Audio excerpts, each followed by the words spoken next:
네, 시청자 여러분 안녕하십니까? 파이널샷 진행을 맡은 최효은, 신유정입니다.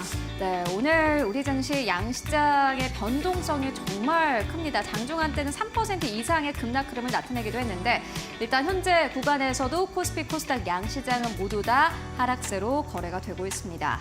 네, 정말 오늘 어제 상승세를 반납하면서 하락을 하고 있었는데 이 지정학적 위기가 더 힘을 좀 잃게 하고 있습니다. 코스닥 장중에 830선이 붕괴되기도 한 상황이었는데요.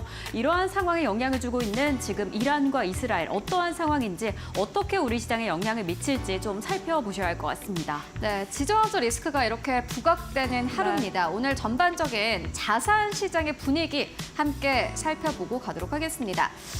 네, 일단 오늘 장전부터 참 좋지 않은 이슈가 있었습니다. TSMC가 어제 실적을 발표를 했는데 사실 시장의 예상치를 상회한 실적을 발표했음에도 불구하고 컨퍼런스 콜에서 캐펙스 투자가 생각보다는 많지 않네라는 컨센서스가 형성이 됐고요. 여기에 더불어서 장 마감 이후에 넷플릭스가 실적을 발표를 했는데 부진한 실적을 발표를 했습니다. 가이던스 자체가 부진했기 때문에 오늘 장 초반부터 양시장은 모두 다 1% 이상의 급락 흐름으로 거래를 출발을 했습니다. 그런데 보시다시피 코스피, 코스닥 양시장이 약 10시 지점부터 계속해서 무너지더니 12시 구간에서는 코스피 3% 이상의 급락 흐름을 보여줬고요. 코스닥도 역시나 마찬가지로 12시 구간에서 이 3% 이상의 급락 흐름을 나타내기도 했습니다. 여러분들 모두 다 아시다시피 이스라엘이 이란에 대해서 미사일 공격에 나섰다라는 속보가 나온 이후부터 시장이 급격하게 무너졌습니다. 특히나 12시 구간에서 크게 무너진 이유는요. 이스라엘 측에서 이란의 이 핵무기 시설에 대해서 공격에 나섰다라는 보도가 나오기 시작을 했습니다. 그렇기 때문에 시장은 더욱더 패닉셀에 나섰고요. 이에 따라서 달러에 대한 원화의 환율도 역시나 마찬가지로 상승 흐름을 보였습니다. 장중한 때 1,400원까지 바짝 다가서면서 1,400원대를 가시권에 두기도 했는데요. 다만 현재 구간에서는 약간의 안정을 찾아가고 있는 분위기고요. 코스피, 코스닥도 역시나 마찬가지로 사실 하루 만에 좀 낙폭을 생각을 해본다면 3% 이상 급락 흐름을 보이다가 현재 구간에서는 1%의 하락 흐름으로 거래가 되고 있습니다. 이외의 지표들도 함께 만나보시죠.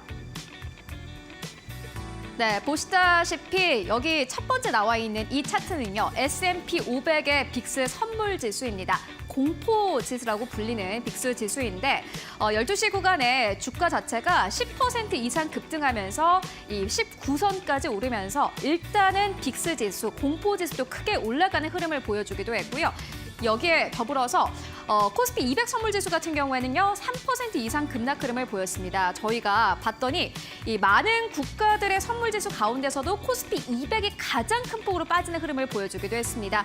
그리고 여기에 더불어서 니케이 225 지수도 역시나 마찬가지로 2.4% 이상 급락 흐름이 나왔고요. 스모클캡 미국의 2000 지수도 역시나 마찬가지로 선물지수 자체가 1% 이상의 하락세, 그리고 유로 지수, 그리고 닥스 지수, 항생 지수까지 일제히 선물 시장이 좀 크게 무너지는 장세였습니다. 이뿐만이 아닙니다. 다음 지수도 함께 만나보시죠. 네, 그리고 우리 시장의 시가총액 상위 기업들 보시면요. 아주 큰 폭으로 빠졌습니다. SK하이닉스가 장주간 때는 거의 7% 이상의 급락 흐름을 보여주기도 했고 삼성전자를 필두로 대체적으로 많은 기업들이 2에서 3% 이상의 급락 흐름을 나타내기도 했습니다. 지수가 3% 이상 빠지고 있으니까 사실 모든 기업들이 거의 대부분 3% 이상 하락한다고 보시면 되겠습니다. 코스닥도 역시나 마찬가지입니다. 에코프로는 거래 정지에 들어갔기 때문에 에코프로 주주들은 우스갯소리로 에코프로가 사실은 이렇게 거래 정지에 들어간 게 오히려 다행일지도 모른다라는 의견을 내기도 했고요. 에코프로 BM이 2%, HLB 2%, 알테오젠 보시다시피 무려 5% 이상 하락 흐름을 나타내기도 했습니다. 시가총액 상위 기업만 이렇게 빠진 게 아니라요. 미국의 전체 선물 지수도 역시나 마찬가지로 큰 폭으로 빠졌습니다. 대체적으로 1% 이상 빠졌는데 그 가운데서도 러셀 2000 지수와 같은 중소형 지수가 조금 더 빠지는 흐름 보여주기도 했습니다. 이외의 자산 시장은 어땠을까요? 함께 만나보시죠. 네, 일단 비트코인 같은 경우에도요. 이 장중 한때는 비트코인 선물 지수인데 6만 달러가 붕괴되기도 했습니다. 5만 9천 달러 선까지 빠지면서 전반적으로 위험 자산 시장이 좀 크게 무너지는 흐름을 보여주기도 했고요.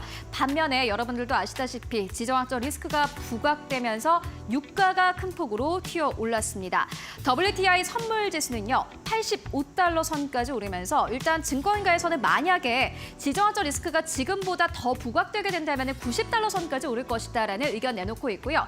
특히나 WTI보다는 브렌트유가 이 지정학적으로 더 가깝기 때문에 앞으로 100달러 선까지 올라갈 수도 있다라는 전망 현재 나오고 있는 상황입니다. 미래에셋증권 측에서는 관련된 뉴스가 나오자마자 이러한 이 의견들을 내놓았는데 핵시설이 무사하다라는 보도 이후에 하락폭을 축소했다라고 분석을 했고요.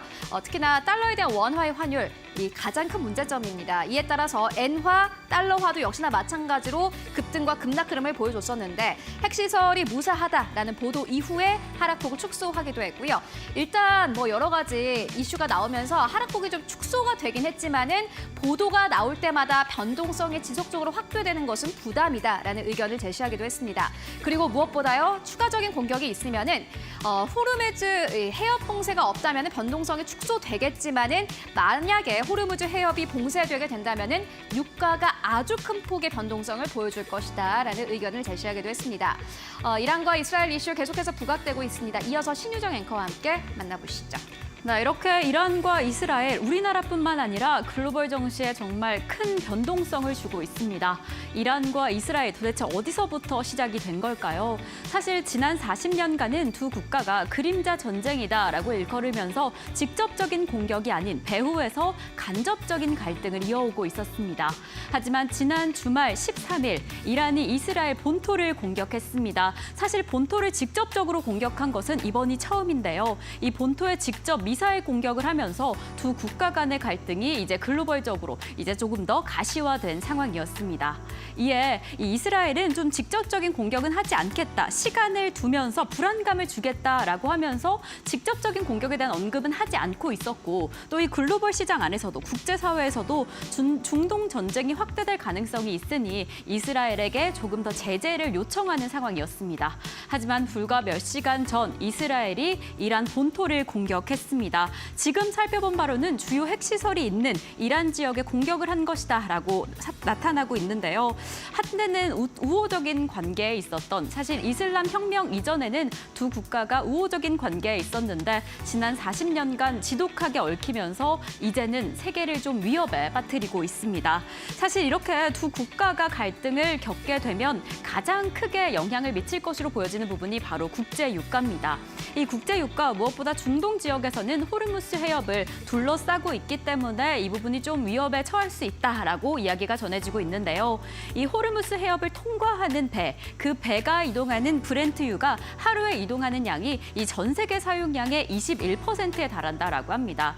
그래서 혹시 최악의 경우에 이 호르무스 해협이 폐쇄가 되거나 봉쇄가 되거나 아니면 혹시 변동성을 가하게 된다라고 한다면 전 세계 원유량에, 이 전 세계 국제 유가에 정말 큰 영향을 미치게 되는 거죠.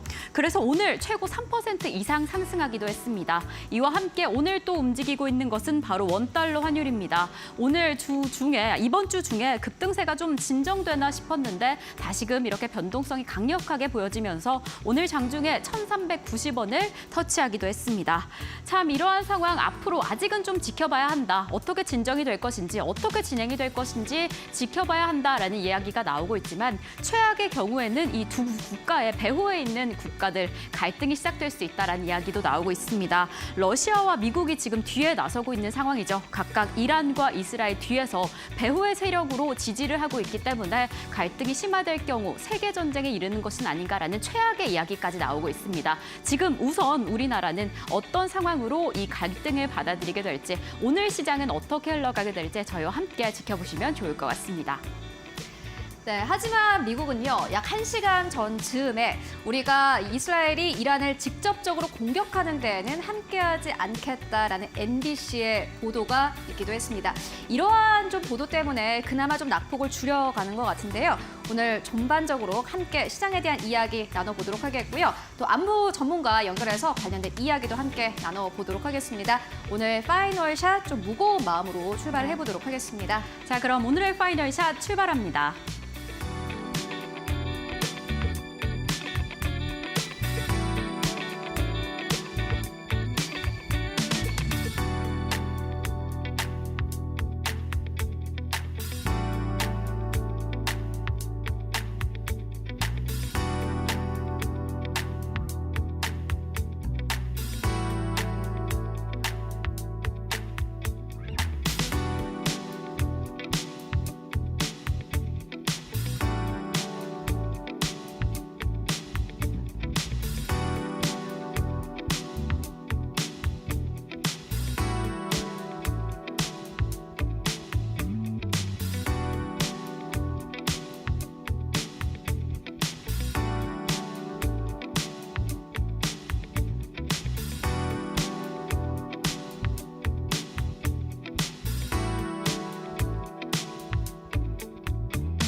네, 오늘 시장의 변동성이 좀 큰 만큼 전반적인 마감 상황 전문가 연결해서 함께 분석해 보고 가도록 하겠습니다. 오늘은 신한투자증권 부산금융센터의 이호석 차장 연결되어 있습니다. 안녕하십니까?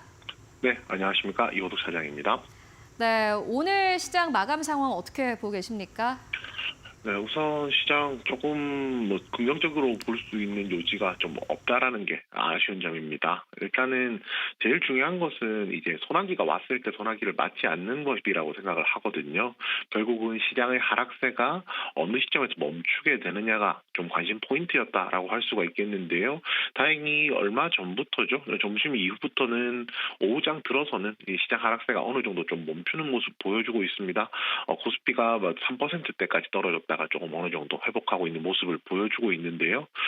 중요한 포인트는 여기서 여기서 하락세가 멈추고 끝이 나느냐, 아니면 주말 동안의 이슈를 통해서 다시 한 번 더 다음 주에 추가적으로 빠지느냐가 좀 변곡점이 될 거라고 생각을 하고 있고요. 그런 변곡점을 이제 좀 적극적으로 활용할 수 있는 방법에 대해서 오후장에 좀 활용해보는 전략으로 말씀을 드리려고 합니다. 아무래도 지금 중동 전쟁이 좀 불확실성이 발생을 하고 있고요. 미사일을 쐈네, 타격을 안 받았네, 이런 다양한 의견들이 있기 때문에 이 진실에 대한 여부에 대해서는 말씀드릴 필요가 없을 것 같습니다. 오히려 이런 문제가 확산되고 있다라는 것에 좀 포인트를 놓으면 좋을 것 같고요. 이런 관점에서 이제 수혜 업종이 분명히 존재를 하죠. 가장 대표적으로는 원유와 관련되어 있는 유가 관련되어 있는 업종이 될 수도 있을 것이고요. 또 방산 또 관련주들이 될 수도 있을 것이고, 호르무즈 해협 때문에 해운 관련주들이 해당이 될 수도 있을 겁니다. 결국에 이제 중동 전쟁 불확실성을 통해서 수혜를 받을 수 있는 업종들에는 어느 정도 관심을 열어놓고 있어야 된다라는 점 말씀을 드리겠고요. 그리고 이제 만약에 중동 전쟁이라는 이슈가 없었다라고 저희가 생각하면 지금 시즌이 딱 실적 시즌이 되거든요. 결국은 실적 측면에서 이제 컨센서스가 상향되고 있는 업종들에는 관심을 가질 필요가 있다라는 겁니다. 대표적인 업종으로 반도체 업종, 그다음에 호텔 레저 업종, 그리고 비철금속 업종 등이 대표적일 수가 있을 건데요.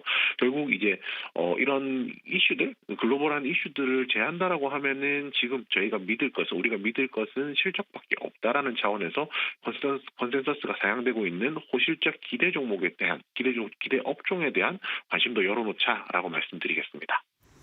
네, 지금은 외부적인 요인으로 인해서 시장이 크게 흔들리고 있지만 그럼에도 우리는 좀 실적에 집중을 해봐야 된다라는 의견 전해주셨습니다. 차분한 마음으로 좀 실적주를 봐야 될 것 같다라는 생각이 드는데, 그렇다면은 오늘 시장이 아니더라도 좀 전반적으로 봤을 때 이렇게 급락하는 장 속에서 기회를 찾아보자면은 어떤 기업에서 기회를 찾을 수 있다고 보십니까? 네, 오늘 말씀드릴 종목은 GKL입니다. GKL 같은 경우에 호실적 종목으로서 아까 호텔 레저에 포함이 되겠죠. 이제 호실적 종목으로서 말씀을 드리게 됐는데요. 우선 이제 1분기에 예상되고 있는 영업이익이 118억 정도인데 증권사에서 추정했던 추정치가 대략 52억 정도였습니다. 추정치 대비했을 때 약 2배 정도의 좋은 실적이 나오기 때문에 어닝 서프라이즈에 대한 기대감이 높은 종목이다라고 말씀을 드려야 될 것 같고요. 이 이제 어닝 서프라이즈의 배경을 조금 체크를 해보자면 결국에 카지노 같은 경우 고정비가 크기 때문에 영업이익도 이제 고정비는 고정이 돼 있기 때문에 그 이외에 관광객이라든지 이런 부분들이 많아지면은 영업이익이 기대치를 크게 웃돌 수 있는 구조로 되어 있다라는 거고요. 여기서 이제 중요한 것은 2분기에도 이 호실적에 대한 기대감들이 여전히 유효하다는 점입니다. 지금 현 시점에서 가장 많은 VIP 고객들 같은 경우 일본이라든지 그 기타 국가들에서 오는 비중국 이제 VIP들이 굉장히 현재 많은 상황이거든요. 그런데 아시다시피 최근 화장품주 관련해서도 많이들 들어보셨겠지만 중국 관광객들이 국내로 이제 들어오는 빈도나 규모가 점점 커지고 있는 상황입니다. 결국에 중국인 VIP들이 들어와서 돈을 많이 쓴다는 것, 보통 이걸 드라백이라고 부르죠. 드라백이 점점 더 커질 것이기 때문에 그에 따른 실적에 대한 2분기 실적도 기대감이 크다는 점까지 고려를 한다라고 하면 지금 시점에서 GKL에 충분히 주목할 필요가 있다라고 생각합니다. 네, 실적 추정치가 상향되는 기업으로 대표적으로 GKL 계속해서 언급되고 있습니다. 이호석 차장님께서도 오늘 시장 급락하는 가운데서도 GKL 안에서 기회를 찾아보자라는 의견 전해주셨습니다. 오늘도 말씀 고맙습니다. 네, 감사합니다. 네, 이렇게 금요일 시장 오후 2시 16분을 지나가고 있습니다. 양시장 오늘 참 쉽지 않은 흐름으로 흘러가고 있었는데요. 그래도 이 장중에 가장 큰 낙폭 기준으로 그 낙폭은 조금 줄여내고 있습니다. 코스피 지금 1.75% 하락하며 2,588선 지나가고 있고요. 코스닥은 1.76% 하락하며 840선 지나가고 있습니다. 장중에 각각 2,550선 그리고 830선이 붕괴되곤 했는데 그래도 그 상태에 비해서는 조금 낙폭이 줄여낸 상황입니다. 지금 외국인과 기관 투자자 동반 매도세에 나서고 있습니다. 어제 좀 매물을 담아내나 했는데 오늘 다시금 이렇게 덜어냅니다. 지금 이렇게 수급 상황이 확인되고 있는데 이러한 시장 안에서 어떤 특징으로 수급 상황 보이고 있는지 오늘의 수급 한마디 화면으로 먼저 확인해 보겠습니다.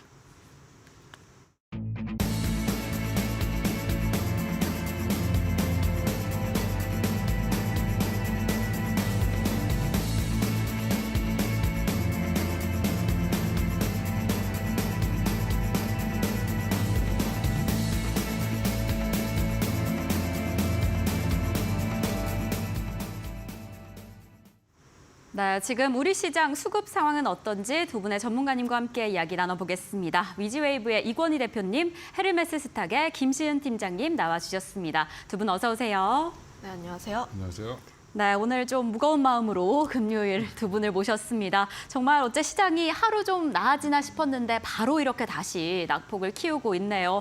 무엇보다 중동 지역의 갈등 이야기를 빼놓을 수가 없는데 대표님께서 역시나 지금 악재가 재점화되었다. 그래서 불안감이 가득한 상황이다라는 이야기를 해주셨어요. 네. 지금 어떻게 보고 계실까요? 약간 조금 네. 뭐 여러 가지가 섞인 것 같은데 오버도 좀 있었던 것 같고요. 네, 그러니까 지금 뭐 이스라엘이 이란을 공격한 건 맞는 것 같은데 좀 전에 이스라엘 당국에서는 확인해줄 수 없다라고 얘기했고요. 네. 이란은 뭔가 날라오긴 했는데 네. 잘 막았다 우리. 네. 예, 아무 피해 없다 이렇게 얘기하고 있습니다. 그래서 생각보다 뭐 환율은 다시 안정을 찾고 있는 것 같고요.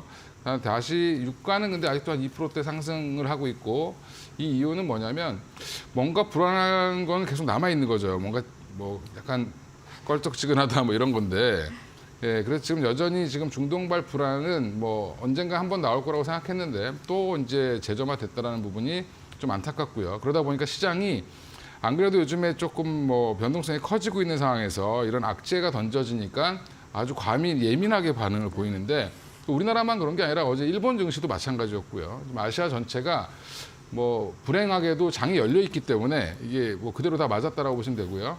근데 다행히 지금 대부분의 주도 종목들 그다음에 아침에 상승했던 종목들이 다시 플러스권으로 전환이 되고 있는 과정이기 때문에 오늘 종가 무렵에는 어느 정도 낙폭을 좀 축소하면서 마감하지 않을까 이렇게 생각하고 있습니다. 네, 사실 진짜 본토에 충격을 얼마나 줬는지 확인이 되기 이전에 우리 증시에는 좀 충격이 가득 온 것 같습니다. 그래서 어쨌든 이러한 갈등과 변동성이 우리 증시의 위기로 좀 찾아온 게 아닌가라는 생각이 드는데 지금 어떻게 극복을 해 나가고 있는지 이럴 때 어떻게 공략하시면 좋을지 잠시 후에 또 자세한 이야기를 해보겠고요. 그럼 팀장님께 여쭤보겠습니다. 지금 외국인 뭐 원달러 환율의 영향 때문인지 오늘 선물 매도세가 확인이 되고 있습니다. 지금 어떻게 보고 계실까요? 아무래도 그동안 우리나라 증시를 네. 이끌었던 주요 주체가 외국인이다 그쵸, 보니까 이 수급을 우리가 조금 더 체크해 볼 필요가 있다. 묵직한 흐름은 보통 외국인 현물이 좀 중요하게 작용한다라고 보시면 좋을 것 같고 단기적으로는 선물이 좀 중요하게 작용한다라고 보시면 좋을 것 같은데 외국인 선물이 빠져나가게 되면 기관의 금융투자도 함께 빠져나가기 때문에 이런 수급 동향을 우리가 조금 더 체크해 볼 필요가 있다. 물론 우리 증시 전반적인 흐름들을 봤을 때 지정학적 리스크에 대한 부분들, 환율에 대한 우려, 특히 인플레이션에 대한 우려, 굉장히 다양한 우려들이 있는데 어제 증시와 오늘 증시의 좀 차이점은 어제 마찬가지로 미국 기술지 안 좋았는데 선물이 잘 들어왔어요. 그래서 상대적으로 증시가 잘 버틴 모습이 있었는데 오늘 같은 경우는 장 초반부터 선물이 잘 안 좋았습니다. 거기다 더해서 지정학적 리스크 나오게 되면서 좀 불안한 모습들을 보여주고 있기 때문에 외국인의 선물 매도세를 우리가 조금 더 체크를 해볼 필요가 있다. 추가적으로 선물이 약 1조 정도 추가로 나올 수가 있긴 한데 다만 선물의 매도세가 거의 목에 찼다라는 점에서 보면 여전히 분할 매수의 관점으로 보실 필요가 있고 다만 종목군들 같은 경우는 여전히 실적 베이스, 특히 수출 데이터가 굉장히 잘 나오는 종목군들 혹은 섹터를 잘 선별을 해서 좀 저가 매수세에 좀 동참을 해야 하지 않을까라는 의견 드려보도록 하겠습니다. 네, 무엇보다 최근에 외국인 투자자의 힘이 우리 증시에 강력했던 만큼 이 부분에서는 선물 매수 매도 부분도 좀 자세히 체크해 보시면 좋을 것 같습니다. 우선 지금 우리 양시장에 각 수급별로 어떤 종목들이 많이 담고 있는지 있는지, 덜어내고 있는지 최훈 앵커와 함께 확인해 보도록 하겠습니다. 네, 오늘 코스피 시장 안에서 외국인과 기관 투자자는 합쳐서 1조 원 넘게 던지고 있습니다. 일단 매수가 참 쉽지 않은 상황입니다. 함께 먼저 만나보시면요. 현대차, 신한제조 가장 많이 담고 있습니다. 네이버부터는 사실 금액이 좀 미미하기 때문에 시간별의 흐름을 잘 체크해 보셔야 될 것 같은데 네이버 세 번째, 네 번째로는 우리금융지주, 5번째로는 LG전자 올라와 있습니다.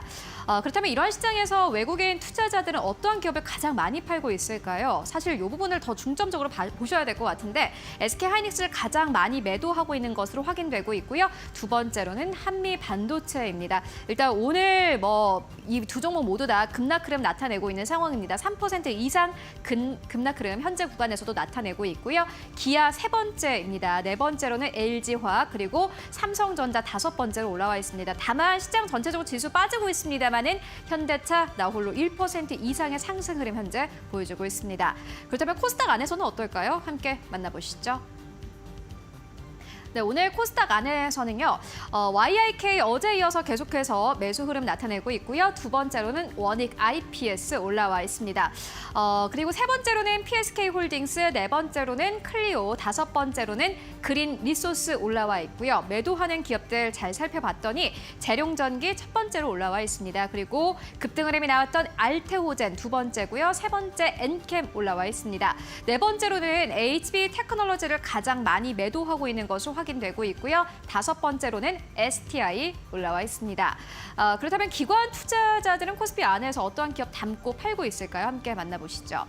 특히나 코스피 안에서 기관 투자자들이 6천억 원 넘게 현재 매도 물량 던지고 있기 때문에 매도하는 기업들 먼저 살펴보도록 하겠습니다. 삼성전자 가장 많이 매도하고 있고요. 두 번째로는 SK하이닉스입니다. 전체적으로 우리 시장 자체를 좀 덜어내고 있는 상황이고 세 번째로는 포스코홀딩스 덜어내고 있습니다.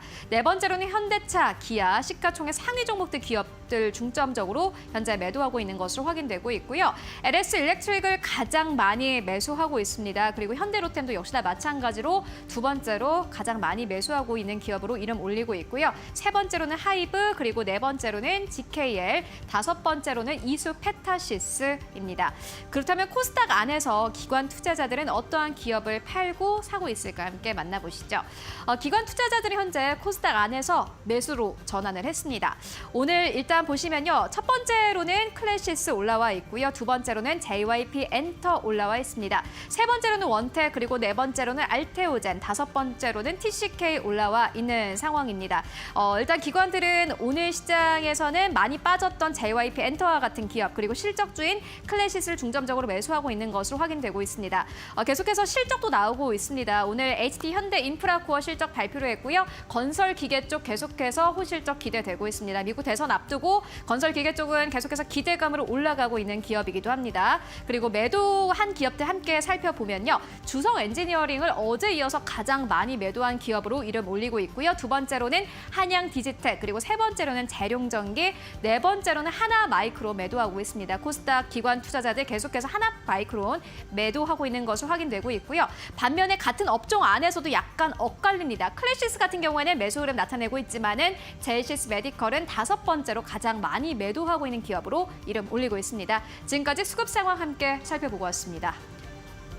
이렇게 외국인 투자자가 SK하이닉스를 덜어내면서 지금 4%대 강력한 하락세를 보이고 있고요. 기관 역시나 삼성전자와 SK하이닉스를 매도하면서 낙폭을 키우고 있는데 이렇게 수급 주체들이 지금 우리 시장을 좀 흔들고 있습니다. 이렇게 수급을 체크해 보시는 게 아주 중요할 것 같은데 그럼 두 전문가님들께서 주목하고 계시는 수급픽 종목들은 어떻게 될지 먼저 확인해 보겠습니다. 네, 이건희 대표님께서는 제이시스 메디칼 그리고 글로벌 텍스프리를 잡아주셨고요. 김지은 팀장님께서는 원텍과 중앙 에너비스 잡아주셨습니다. 이 종목들 지금 어떠한 수급적인 특징으로 움직이고 있는지 어떻게 대응하시면 좋을지 이야기 나눠보겠습니다. 대표님께서 우선 가져와 주신 종목 바로 제이시스 메디칼입니다. 네. 오늘 좀 등락을 거듭하긴 했는데 상승을 하고 있고 여기서 좀 주목할 점은 기관 투자자. 정말 네. 강력하게 들어오고 있네요. 네. 어떻게 보고 근데 뭐 계실까요? 오늘 뭐 네. 일단 지금 최근에 많이 올라왔는데 네, 네. 미용 의료기 관련돼서 관심이 많은데 작년부터 계속 얘기가 나왔던 부분이고 작년부터 쭉 나왔던 건 인수합병이었죠. 사실은 그래서 지금 우리 클래시스도 지금 이미 사모펀드가 인수를 했고요. 또 하나 지금 여러 회사들이 이제 한행컴퍼니도 회사를 하나 인수했는데 제이스 메디칼이 이제 칼라일에서 인수를 추진한다라는 이제 기사가 나왔고요. 대주주 지분을 인수하면서 공개 매수까지 같이 하겠다라고 지금 의지를 밝히고 있어서 공개 매수 가격도 한 14,000원대로 지금 얘기가 나오고 있는 상황이라 보니까 그게 전고점 부근인데 이 정도까지는 충분히 이제 그러니까 대주주 물량만 가지고는 부족하다라고 해서 거의 한 뭐 40, 50% 가까이를 지금 매수하려고 하는 모습을 보이고 있고요. 미용 의료기기 전반적으로 지금 다 훈풍이 올 가능성이 높다라고 생각을 하고 있습니다. 그 이유는 우리나라 업체들이 한 26년으로 제가 알고 있는데 26년 정도 되면 이게 가입한 의료기기 관련돼서 공동으로 가입한 그 조약이 있는데 기구가 있는데 거기 회원국들은 당사국에서 허가만 받으면 다 수출을 할 수 있습니다. 근데 지금 우리나라는 근데 각 국마다 이제 식약처, 나라마다의 식약처죠. 이런 곳에 허가를 따로 받아야 되는 상황인데 그럼에도 불구하고 지금 해외 진출을 굉장히 잘하고 있다는 부분에서 해외에서 높게 평가를 하고 있고요.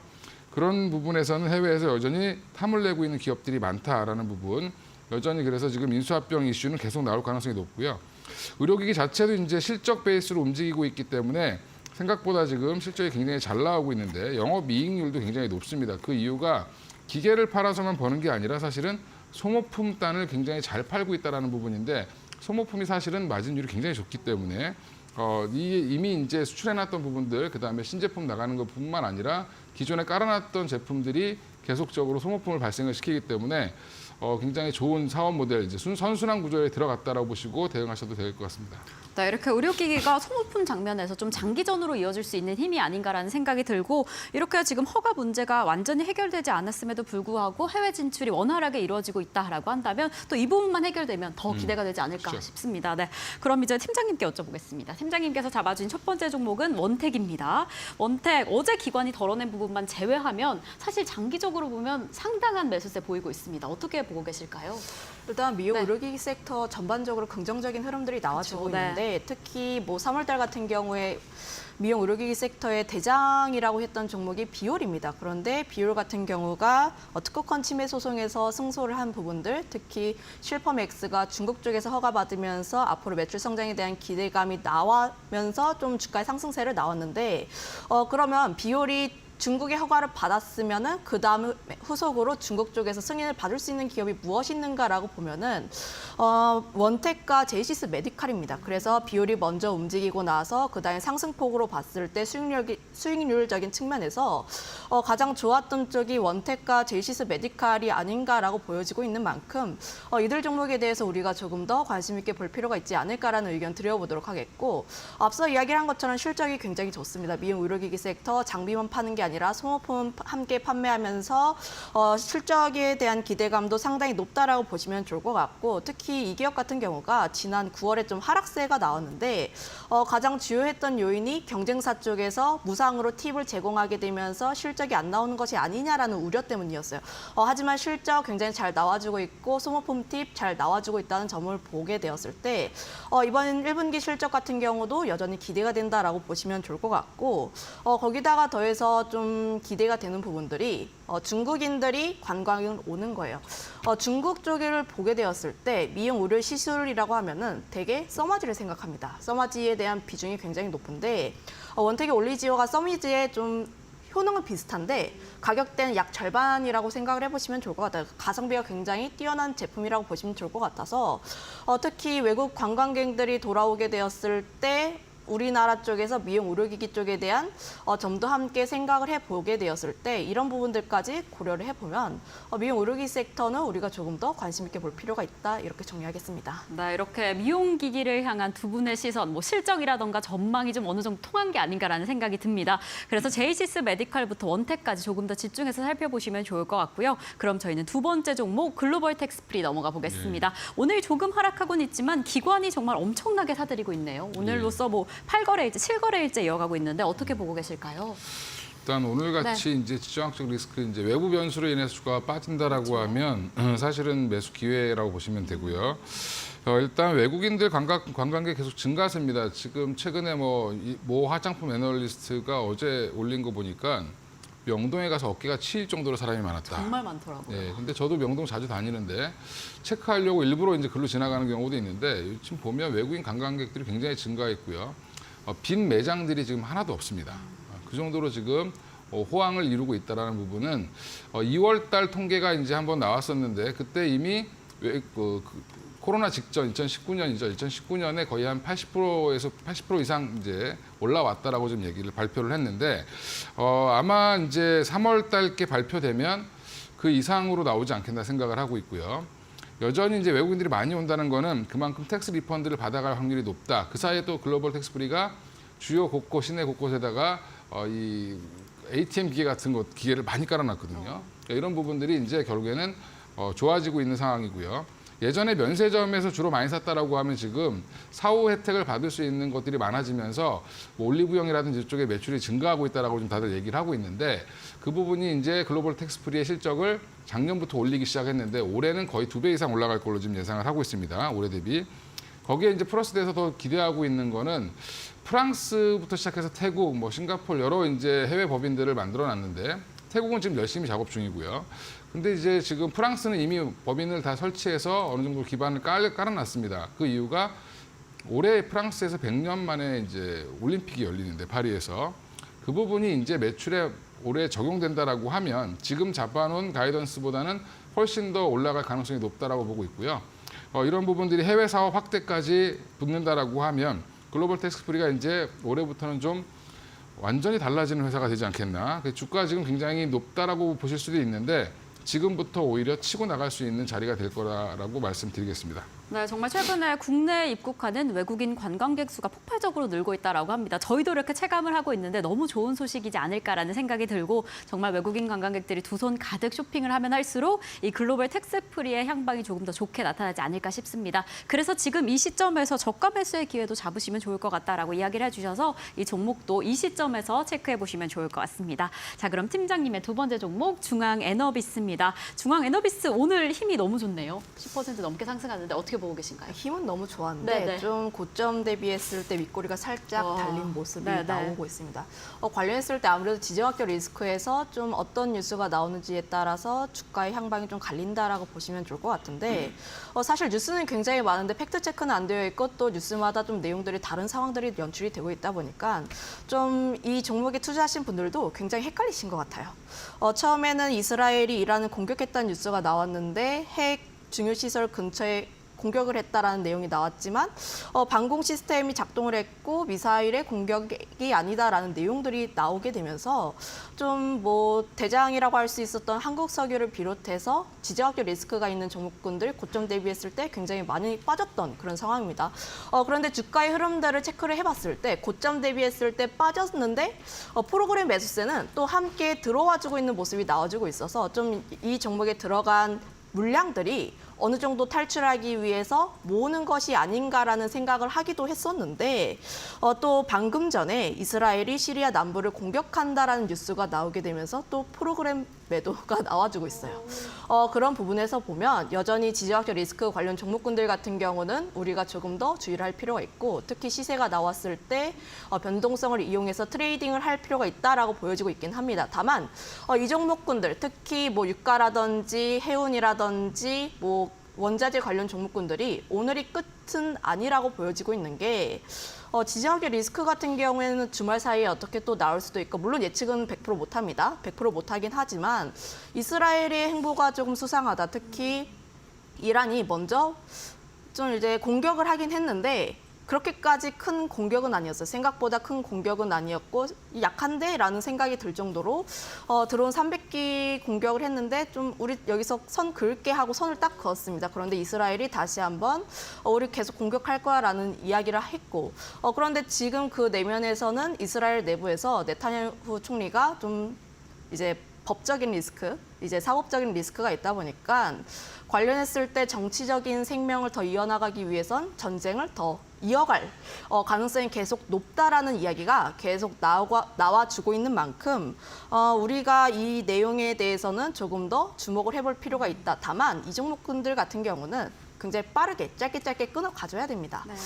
그래서 내가 먼저 예측을 하기보다는 관련 내용에 대해서 먼저 이제 체크를 해보고 그 다음에 시세가 붙었을 때 빠르게 치고 빠지는 전략이 반드시 필요하다라고 보여지고 있는 만큼 지금 현재 시점에서 신규 접근은 다소 무리라고 생각을 하고 있고 현재 보유자분들 같은 경우도 프로그램의 매도세가 얼마나 더 나온지 여부에 대해서 조금 더 체크를 해볼 필요가 있지 않을까라는 의견 드려보도록 하겠습니다. 네, 정말 지금 이란에서 두 곳에서 추가적인 폭발음이 발생했다라고 합니다. 지금 어떠한 상황이 진행되고 있는지 계속 좀 빠르게 확인을 해보셔야 할 것 같은데 분명한 건 이 종목에도 변동성이 가져갈 것이다라는 점입니다. 그래서 중앙에너비스 흐름이 우선 생기면 그때 좀 확인해 보시는 게 좋을 것 같은데 그때도 호흡을 짧게 가져가셔라라고 이야기를 해주셨습니다. 이렇게 두 분께서 오늘 수급의 특징이 있는 종목들 잡아주셨습니다. 그럼 이건희 대표님, 김시음 팀장님과는 오늘 여기에서 인사드리겠습니다. 오늘 너무 감사드립니다.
네, 팩트체크 시간으로 이어가 보도록 하겠습니다. 오늘은 이데일리 법조팀의 성주원 기자 모셨습니다. 안녕하십니까? 네, 안녕하십니까?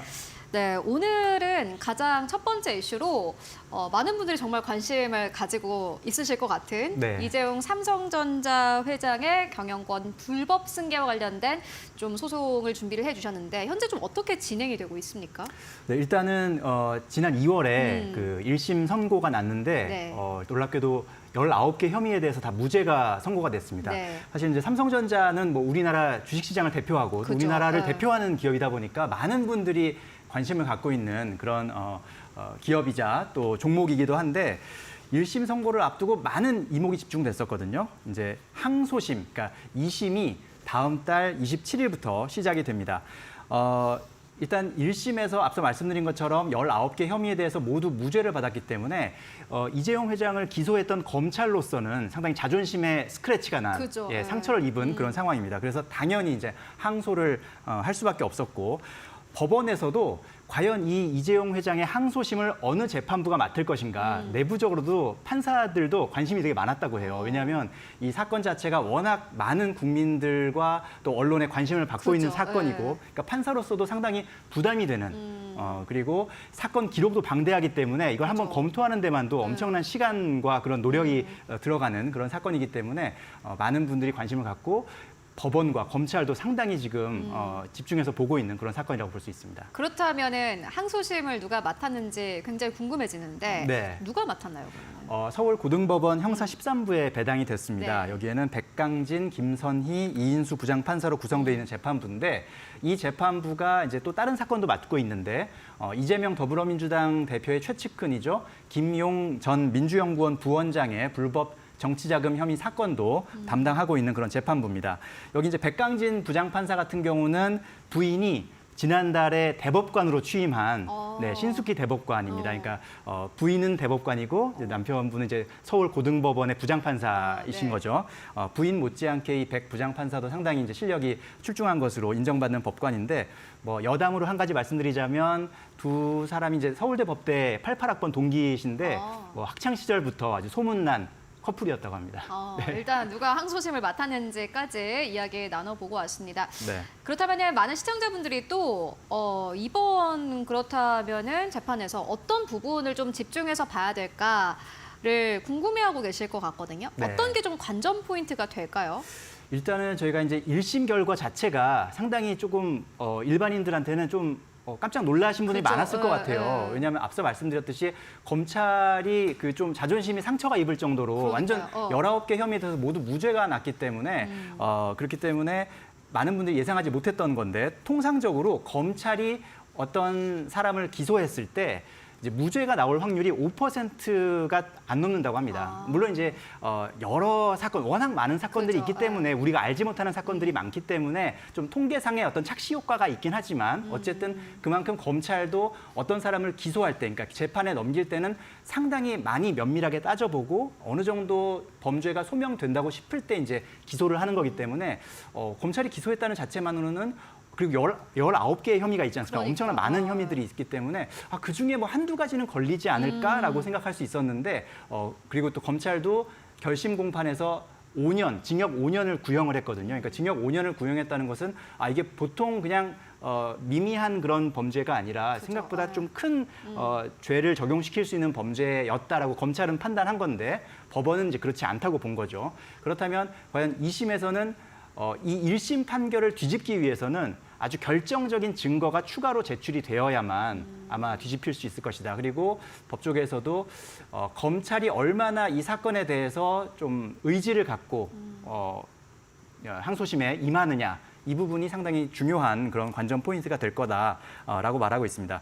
법조계에서는 1심 판결을 뒤집기는 조금 가능성이 그렇게 크지 않아 보인다라는 전망들이 좀 나오고 있는데 왜냐하면 이게 단순히 앞서 말씀드린 것처럼 결정적인 증거가 없이 그냥 단순한 법리 변경만으로는 결과를 뒤집기는 조금 어려운 그런 사건이기 때문에 그렇다는 거고요. 또 이 사건을 이제 히스토리를 좀 돌아가 보면 애초에 이재용 회장을 기소할 그 당시에 조금 이게 좀 무리한 기소가 아니었나 뭐 이런 또 그 판단도 있었거든요. 그렇죠. 그러니까 조금 정치적인 시각이 들어갔던 뭐 기소가 아니었냐 이런 또 일각의 주장도 있기 때문에 과연 항소심에서 검찰이 얼마나 이것을 법리적으로 또 결정적인 증거를 제시하면서 또 새로운 논리를 제시할지 이런 부분들이 관전 포인트라고 볼 수가 있겠습니다. 뒤집기는 쉽지 않을 것이다. 네, 아마 이 이슈는 계속해서 삼성전자 그 주가에도 계속해서 아마 그 그죠. 영향을 줄 수 있는 그런 이슈고요. 보니까 최근에 뭐 86,000원까지 올라갔었더라고요. 그죠. 그러다가 또 최근에 많이 떨어졌는데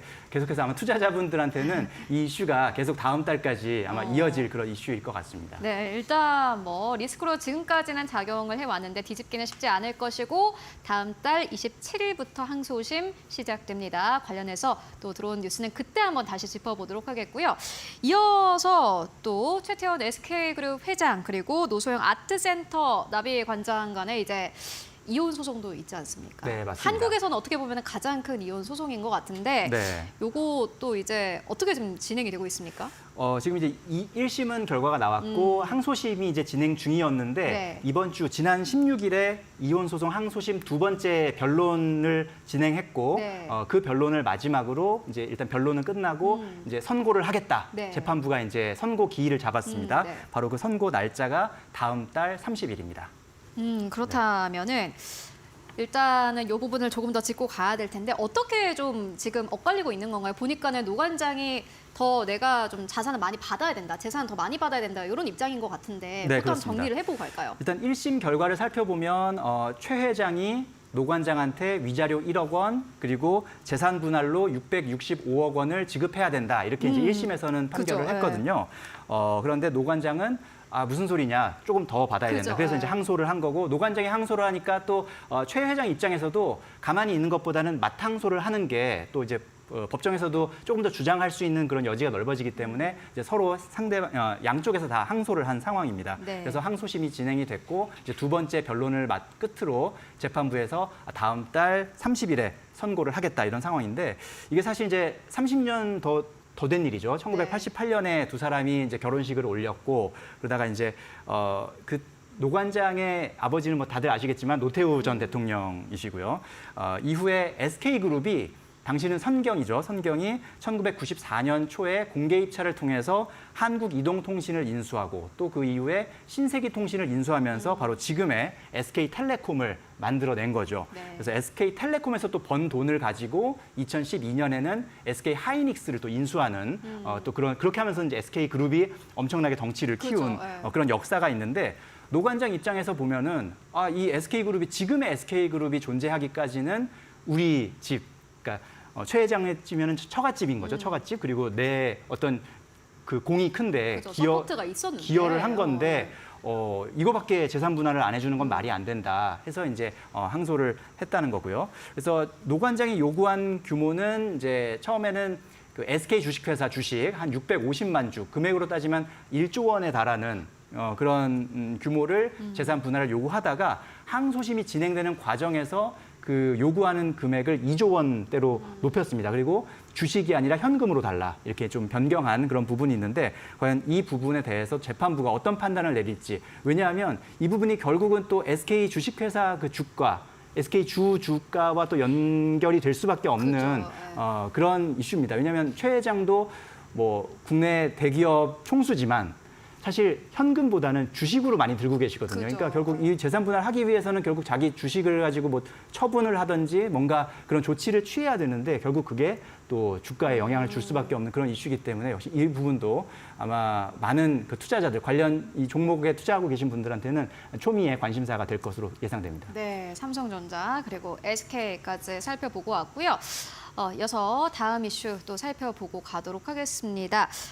이번에는 좀 어려움을 겪고 있는 기업들의 이야기 함께 해보도록 할 텐데, 올해 1분기에 회생기업에 대한 M&A가 부쩍 늘고 있다고 하는데 네.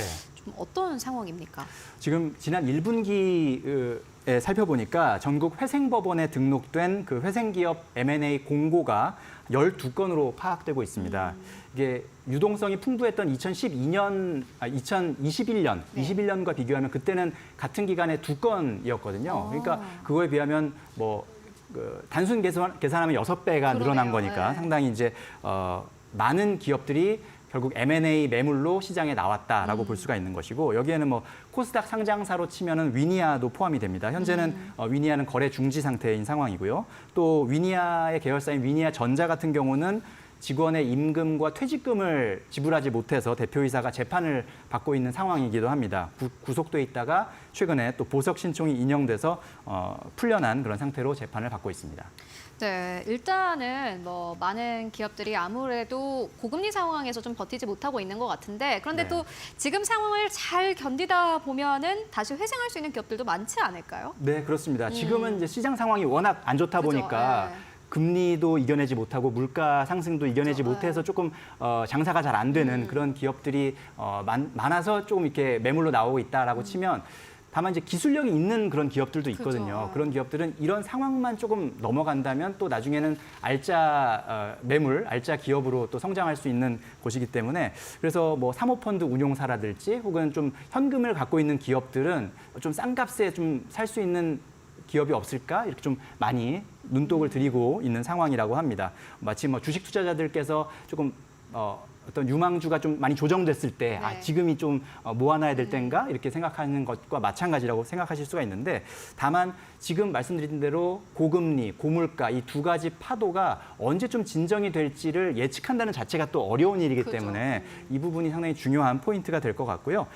미국 대선이 이제 올해 11월로 예정돼 있는데 이것을 앞두고 올해 하반기에는 미국도 좀 금리를 낮추는 것 아니냐 뭐 이런 전망들이 나오고 있는데 뭐 이런 것들도 앞으로 조금 시장 상황, 이 거시 경제가 조금 나아지면서 기업들한테도 조금 힘이 될 수 있는 상황이 오면 좋지 않을까 네. 그런 좀 기대를 가져볼 수 있는 상황이라고 볼 수 있겠습니다. 네, 알겠습니다. 아주 귀에 쏙쏙 들어오는 법적 이슈 함께 살펴보고 왔습니다. 지금까지 이데일리 법조팀의 성주원 기자와 함께했습니다. 고맙습니다. 고맙습니다.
네, 일단 뭐 지정학적 리스크로 인해서 오늘 시장 무너지고 있습니다. 시장에 대해서는 뭐 거의 대부분 비슷한 의견 내고 있는데요. 오늘 전반적으로 이 지정학적 리스크가 어떻게 흘러갈지 그리고 지금이 어떤 상황인지 안보 전문가를 연결해서 함께 짚고 가도록 하겠습니다. 오늘은 아산정책연구원 외교안보센터의 양욱 연구위원 연결해서 함께 이야기 나눠보도록 하겠습니다. 안녕하십니까? 네, 안녕하세요. 네, 오늘 뭐 이스라엘, 이란과의 진화적 리스크 계속해서 부각되고 있습니다. 현 상황이 어떤 상황인지 좀 설명 부탁드리겠습니다. 자, 일단 간단히 말씀을 드리면은요, 이란과 이스라엘이 서로 충돌은 하고 있지만은, 전쟁으로는 서로 다 갈 수 없는 그런 상황이다. 이렇게 말씀을 드릴 수가 있습니다. 지금 이 사태의 시작은, 지난 4월 2일, 3일 이때쯤 이스라엘이 시리아에 있는 이란 대사관을 폭격하면서 이제 이란 장군 2명이 사망하니까 여기에 대해서 지난 주말에 이란이 미사일 공격을 하면서 이 본격적인 충돌이 시작이 된 것이고요. 그에 대한 보복으로 이번에 타격을 실시한 겁니다. 그런데 이제 자세히 보고 있으면은요. 애초에 이란의 이스라엘 공격에서 이란이 자신들이 어디를 공격할 것이다라는 것을 미리 알림으로써 전면전에 의사가 없다라는 것을 보여준 것이고요. 자, 그다음에 이번에 여기에 대해서 이스라엘이 이란에 보복을 하는 부분에 있어서도 사실 전반적인 시설 전체를 타격한 것이 아니라 공격을 특정 지역에 한정을 해서 하고 있기 때문에 사실상 이스라엘도 이란에 대해서 전면전할 의사가 없다라는 것을 보여준 상황이거든요. 그다음에 이제 이 이후에 서로 정치적 셈법에 의해서 어떻게 대응하는지는 좀 지켜볼 일이긴 하지만 근본적으로는 양쪽이 실제 전면전으로 갈 의사는 없어 보인다라는 것이 이번 충돌을 통해서 알 수 있는 모습이라고 할 수 있습니다. 네, 알겠습니다. 그렇다면 현재 미국 스탠스는 어떤가요?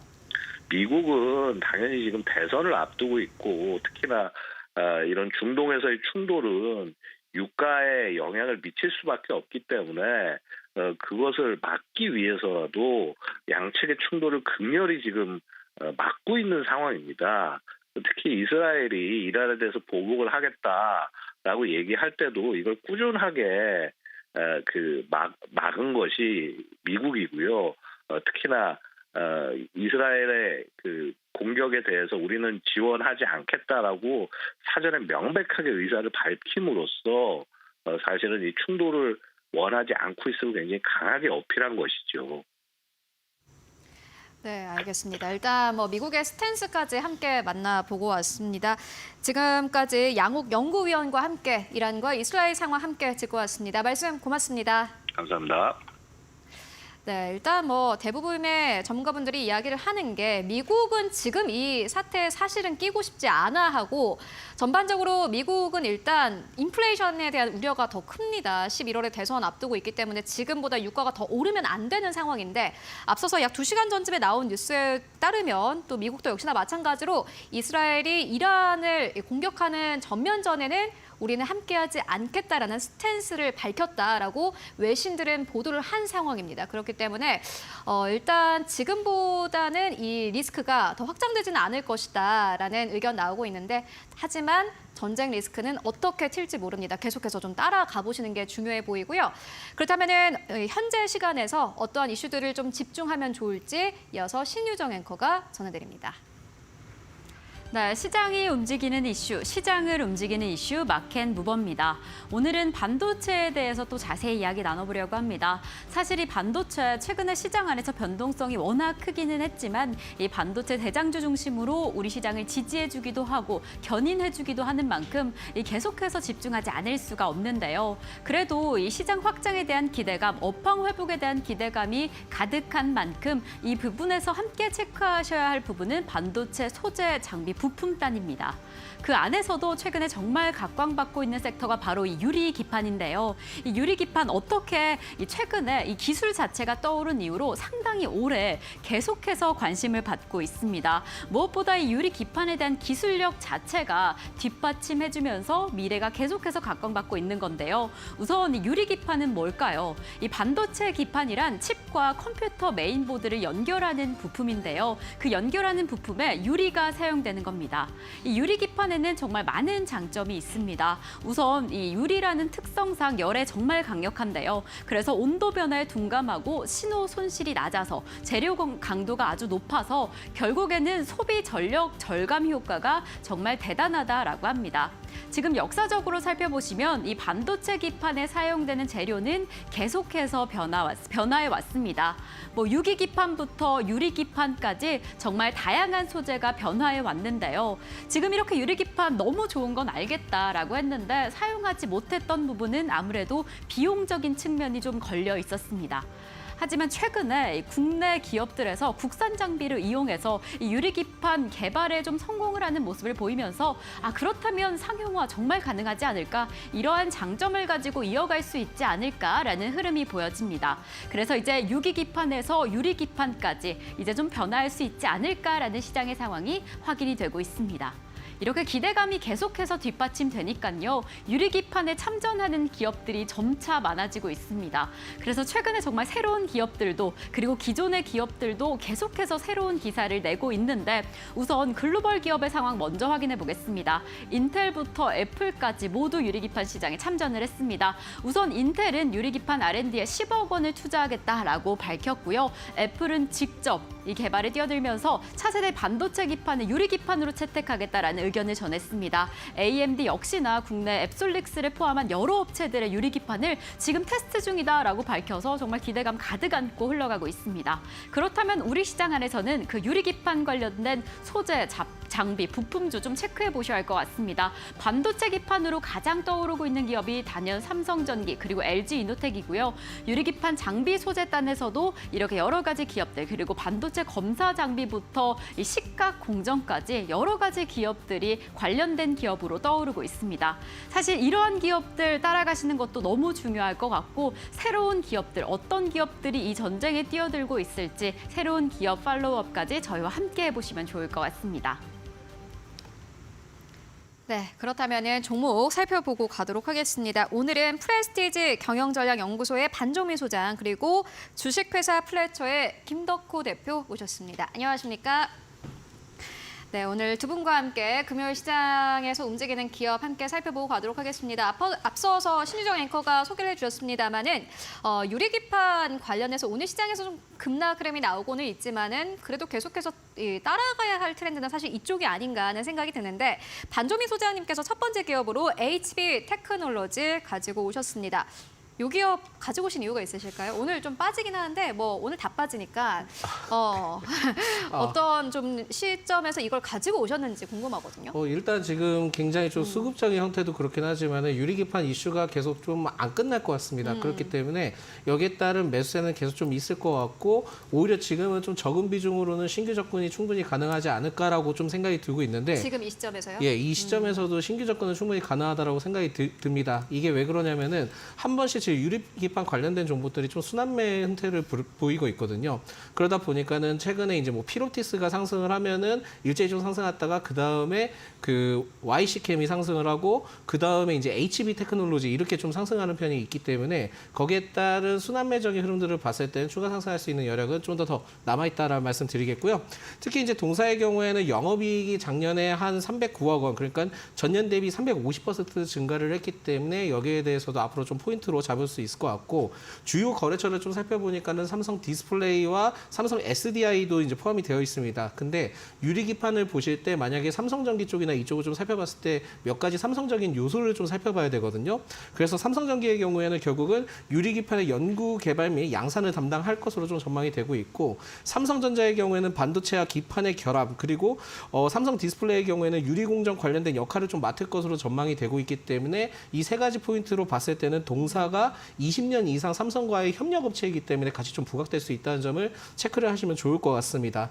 그리고 이제 그 LCD나 OLED용의 자동 광학 검사 장비를 삼성에 지금 공급 중이기 때문에 여기에 따른 수혜가 충분히 있을 수 있다는 점도 같이 좀 체크를 해보시면 좋을 것 같습니다. 이게 지금 신사업 추진 중에 배터리 검사 장비에 대한 매출도 좀 늘리고 있는 상황인데 이 신제품에 대해서 고객과 지금 테스트 중이다 보니까는 상반기 때 지금 시점을 봤을 때는 조만간 이 유리기판 이슈 외에도 2차 전지 장비와 관련된 것도 같이 좀 부각될 수 있다는 점을 체크를 하시면 좋을 것 같고요. 아직까지는 그 HB 테크놀로지든 다른 유리기판 관련된 종목들도 상승할 수 있는 여력은 충분한데 오늘 그 하필이면은 그 미사일 그 이란에 관련된 이슈들이 좀 있었다 보니까 코스닥이 좀 많이 빠지기는 했습니다. 그래서 동사의 경우에도 이게 코스닥이 만약에 1% 빠진다 하면은 대부분 이제 웬만한 좀 조정을 받았을 때 마이너스 2%에서 한 4% 정도까지도 조정을 받거든요. 그렇기 때문에 지금 현재 지수의 영향을 코스닥 지수가 빠졌을 때 이 기업에 대해서 흐름들을 체크를 해봤을 때는 마이너스 7%에서 4%까지 끌어올렸다면은 사실상 그렇게 큰 문제가 있다라고 생각이 들지 않습니다. 그렇다 보니까 오늘의 이제 지수가 이렇게 빠진 것에 대해서 회복세를 좀 보이는 상황에서 동사도 같이 좀 회복세를 보이는 점은 긍정적인 표현 포인트가 좀 있겠다라는 말씀 드리겠습니다. 네, 반도체 쌓아야 되니까 뭐 기판 쪽은 계속해서 봐야 될 것 같고 HB 테크놀로지 삼성전자 20년 정도 된 고객사이기 때문에 이 부분이 좀 부각될 수 있다라는 부분 함께 짚고 왔습니다. 이어서 김덕호 대표님은 좀 자주 뵙는 것 같아요. 두 번째 기업으로는 포스코홀딩스 가지고 오셨는데 이 기업 오늘 생각보다 정말 견고하게 진짜 잘 버틴다. 라는 생각이 들고요. 아무래도 많이 빠졌기 때문에 그런 것 같은데 이 기업 가지고 오신 이유가 있으실까요? 사실 이제 철강주들이 이제 최근에 좀 움직임이 좋지가 않습니다. 그동안 이제 철강 가격에 대해서 광물 가격은 계속 올라간다 얘기들은 많이 나오면서도 불구하고 오히려 그러면 렉 효과를 받아야 되는데 지금 이렇게 시장이 많은 조정을 받다 보니까 좀 소외가 됐던 부분들이 바로 이 산업의 쌀인 이 제철을 다루는 이 포스코홀딩스와 같은 기업들이 좀 많이 빠지지 않나라고 좀 말씀드릴 것 같습니다. 뭐 물론 이제 포스코 엠텍이라든가 아니면 현대제철과 같은 종목들도 좀 덩달아서 같이 좀 조정을 받고 있는 상황인데 다행스럽게도 이번에 미국 바이든 대통령이 중국 철강에 대해서 관세 인상을 지금 미국 무역 대표부에다가 지금 지시를 한 바가 있습니다. 지금 기존의 중국 철강과 알루미늄 관세 같은 경우는 7.5%에 해당을 하는데 이걸 거의 3배 수준인 25%까지 인상을 하자는 얘기가 나왔습니다. 아마 이 얘기를 들으시면 많은 분들이 좀 냄새가 난다. 왠지 과거 2018년도 이후부터 나타났던 미중 무역 분쟁이 약간 떠오른다라는 생각이 좀 드실 수 있을 것 같은데요. 이미 이제 지금 이 바이든 대통령이 갑자기 갑작스럽게 이 철강 관세를 인상에 대해서 이렇게 요구를 한 것은 아닙니다. 이미 미국의 이제 조선업계에 있는 노조들과 더불어서 철강업계 그리고 각종 기타 노조들 총 5개 노조가 지금 이제 미국 국회에다가 계속 이제 지금 상정을 한 건의 내용이 하나 있는데 뭐냐면 지금 현재 중국에서 만들어지고 있는 저가의 선박들 그리고 철강들을 비롯해서 이 제품들이 중국 당국으로부터 보조금을 받고 있다. 그렇기 때문에 이 철의 삼각을 벗어나기가 힘들기 때문에 미국의 기업들이 경쟁을 이겨내기가 힘들다. 그러니 조사를 해달라고 의뢰를 계속 해왔던 겁니다. 아무래도 이번에 앞서서 이제 앵커님께서 말씀하신 것처럼 올해 미국에서는 대통령 선거가 있기 때문에 이거는 트럼프 전 대통령도 마찬가지고 바이든 현 대통령도 마찬가지고 결국 미국 경기를 부양시키기 위해서는 중국에 대해서의 포지션을 좀 재조정할 가능성이 굉장히 크다라는 겁니다. 그러면 이 포스코 홀딩스 같은 경우에는 오히려 이점이 무엇이냐? 포스코 홀딩스 작년 실적 보신 분들은 아실 것 같습니다. 전년도 실적에서 여러 가지 2차전지 사업도 투자했고 신재생 열심히 했고 철강 열심히 했는데 마진들이 굉장히 좋지 않았었죠. 원인이 중국에서 만들어진 값싼 철강제로 인해서 실적 부분들이 많이 후퇴를 했습니다. 그러면 오히려 포스코 홀딩스 입장에서는 다시 한번 반기를 들 수 있는 시즌이 올해 하반기로 지금 전망이 되고 있는데 하반기에 철강 수요가 다시 회복될 가능성이 높다라는 것은 지금 어떤 행동을 통해서 할 수 있느냐. 지금 중국 내에서도 항구에 역대 최저로 지금 23개월 만에 역대 최대의 철광석을 지금 비축을 해놓은 상태입니다. 지난 3월 철광석 수입량만 하더라도 1억 72만 톤을 지금 수입을 해왔는데 지난 2월에 대비했을 때보다 3%나 더 많죠. 자, 그러면 이제 앞으로 철강 가격이 계속 올라간다. 레깅 효과. 우리가 최근에 중동 전쟁을 통해서 유가가 올라가니까 이제 석유주들, 화학주들을 많이 지금 주목을 하고 계신데 앞으로는 이 철강주들의 움직임들을 조금 더 노려보셔도 좋을 것 같습니다. 특히 작년 10월, 그러니까 호주의 로이힐 광산에 대해서 투자를 했던 1조 3천억 가량의 그 투자 자금도 이제는 마진을 다 개선을 하고 이제 투자금을 회수를 한 상황이기 때문에 앞으로 이제 이 철광 수급 관련해서는 이 호주를 비롯해서 세계 각국의 수급처들을 좀 다양화하는 이 포스코 홀딩스의 마진율을 다시 한번 주목해 보시자 요약을 드리겠습니다. 포스코 홀딩스 워낙 주가가 안 좋았습니다. 그렇기 때문에 하반기를 보고 좀 영업이익단이 올라가는 것을 잘 지켜보자라는 의견으로 정리를 해보고 가도록 하겠습니다. 사실 미국 대선과 관련된 이야기는 증권가에서는 포퓰리즘이다. 한국의 철강 업계는 사실상 긍정적인 영향은 없다 이렇게 의견을 주고는 있지만은 결국에는 증시에서 지수 그리고 종목이 올라가는 데는 다 이유를 달고 올라가지 않습니까? 그렇죠. 네. 워낙 많이 빠졌기 때문에 일단 김덕호 대표님께서는 포스코홀딩스 긍정적으로 본다라는 의견으로 정리를 해보고 가도록 하겠고요. 이어서 세 번째 기업은 저희 어제 파이널샷에서 또 여러 가지 좀 소개를 해드렸던 기업입니다. 한화오션인데 이게 왜 가지고 오셨을까요? 일단 굉장히 좀 긍정적이고요. 지금에서도 매수를 해도 그렇게 나쁘지는 않을 것 같아서 가져왔고 오늘 아래 꼬리를 좀 달기는 했지만은 좀 빠르게 회복세를 하는 것을 봤을 때는 아직까지 좀 상승할 수 있는 여력은 충분히 남아있기 때문에 하나오션을 계속 좀 주목을 해보자라는 말씀드리겠고요.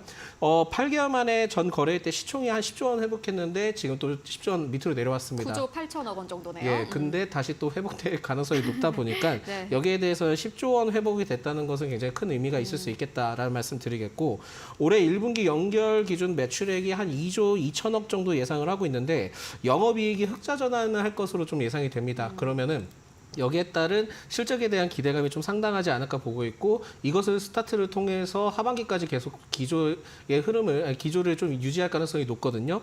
그만큼 지금 조선 업황 호조에 따른 기대감이 굉장히 좀 유효한데 수주한 일감이 대부분 이제 2년에서 3년 정도 이후에 이제 실적에 반영되는 헤비테일 구조 방식으로 좀 진행이 되다 보니까 그렇게 된다 하면은 계속 좀 수주가 쌓이고 있다 하더라도 지금 당장 반영받고 있지는 않다라고 좀 생각이 듭니다. 그렇기 때문에 장기적인 흐름들을 봤을 때 최근에 우리나라가 그 1분기 때 그 수주에 대해서 그 조선 수주에 대해서 굉장히 좀 높았거든요. 이러한 흐름들이 내년에도 계속 좀 이어질 가능성도 같이 좀 체크를 해보시면 좋을 것 같습니다. 그리고 미중 갈등에 대해서 반사수의 기대감이라는 얘기가 나오긴 있는데 이러한 내용들이 제가 보기에는 지금 미국 대선 때까지는 계속 좀 이어질 가능성이 높습니다. 그래서 오늘도 이러한 이슈들이 계속 나오고 어제도 나오긴 했는데 이러한 흐름들이 계속 이어진다 하면은 하나오션에 대해서는 좀 긍정적으로 볼 수 있을 것 같고요. 그리고 게다가 이 기업이 그냥 단순히 배만 만드는 것이 아니라 잠수함도 만듭니다. 그렇죠. 그렇기 때문에 방산과 연관점이 있기는 한데 이게 지금 영국 밥콕 인터내셔널 그룹과 글로벌 잠수함 사업에 대해서 좀 진행을 한다라고 좀 밝혔고요. 지금 저는 여기에 대한 것보다도 지금 미국에 대해서 MRO 사업에 대해서 굉장히 좀 기대를 하고 있습니다. 그래서 지금 하나 부회장과 그 LCD 현대 그 임원이 지금 말고 조만간 이제 미 해군 캐논과 사령관과 좀 만날 예정인데 이게 지금 MRO 사업에 대해서 체크를 해야 될 게 뭐냐면은 일본의 그 MRO를 더 이상 이제 받을 수 없어서 지금 우리나라로 넘어오는 거거든요. 그렇기 때문에 이게 만약에 된다면 하나오션 아니면 HD 현대중공업 둘 중에 하나는 될 가능성이 높습니다. 그런데 이게 뭐 아니면 도 아니겠냐 이렇게 얘기를 하지만은 안 된다 하더라도 수주가 남아있기 때문에 그렇게 크게 걱정하실 일은 아닌 것 같다라는 말씀을 추가적으로 드리겠습니다. 그래서 여기에 따른 기대감도 있는데 저는 개인적으로 추가적으로 주목하는 게 뭐냐면 동사가 신사업으로 한화 그 드릴링이라는 거를 특허를 냈습니다. 그래서 이 드릴링이 결국은 시추 사업과 관련된 목적을 좀 영위를 하는데 심지어는 에너지 자원과 관련된 시추 사업도 좀 진행을 해볼 생각을 갖고 있기 때문에 그렇게 돼서 만약에 진짜 유전이라도 나오게 된다 한다면은 현재 주가를 다시는 볼 수는 없지 않을까. 그렇지만은 이러한 가능성을 열어뒀을 때는 이건 나중에 문제지만 지금은 주선업 수주에 따른 기대감이 좀 상당하기 때문에 아직까지 굉장히 좀 긍정적으로 보고 접근을 해봐도 늦지는 않을 것 같다라는 말씀드립니다. 알겠습니다. 하나오션까지 만나보고 왔습니다. 그렇다면 오늘 시장에서 움직이고 있는 이슈 또 어떤 것들 있을까요? 이어서 신유정 앵커가 전해드립니다. 네, 시장을 움직일 마켓무버 이번에는 음식료 업종입니다. 우리의 든든한 식량이 되어주기도 하고 소울푸드로 보이고 있는 라면이 이제는 든든한 우리 수출 역군으로도 활약하고 있다라고 하는데요. K 컨텐츠의 인기와 함께 그 컨텐츠 안에서 등장했던 불닭볶음면이라던가 짜파게티의 인기가 계속해서 이어지고 있다라고 합니다. 그래서 이제 알리에서도 이 불닭볶음면을 접하실 수 있게 되면서 이 접근성이 상당히 높아졌다라고 하는데요. 이 라면뿐만 아니라 이제는 물도 수출을 한다라고 합니다. 이 제주 용암수를 내년에 이제 목표치를 5천만 병으로 잡다라고 하면서 역시 중국의 힘이다, 대륙의 힘이다라는 힘이 보여지는데 이렇게 라면뿐만 아니라 우리 음식료업품에 대한 수출이 계속해서 늘어나면서 요즘에 또 이슈로 꼽히고 있는 부분은 바로 이 고환율 수혜주로 꼽히고 있는 부분입니다. 이렇게 원달러 환율도 계속해서 증가하고 있고 원 위안도 증가를 하게 되면서 이렇게 증가하는 환율로 음식료품이 당당하게 수혜주로 등극했다라는 내용인데요. 이렇게 환율이 높아짐에 따라서 이 매출이 상당히 늘어나서 그렇다면 음식료품 이제는 좀 성장성이 더 기대가 되지 않을까라고 꼽히는 부분입니다. 그래서 이에 따라서 본격적인 실적 모멘텀에 진입했다라고 보여집니다.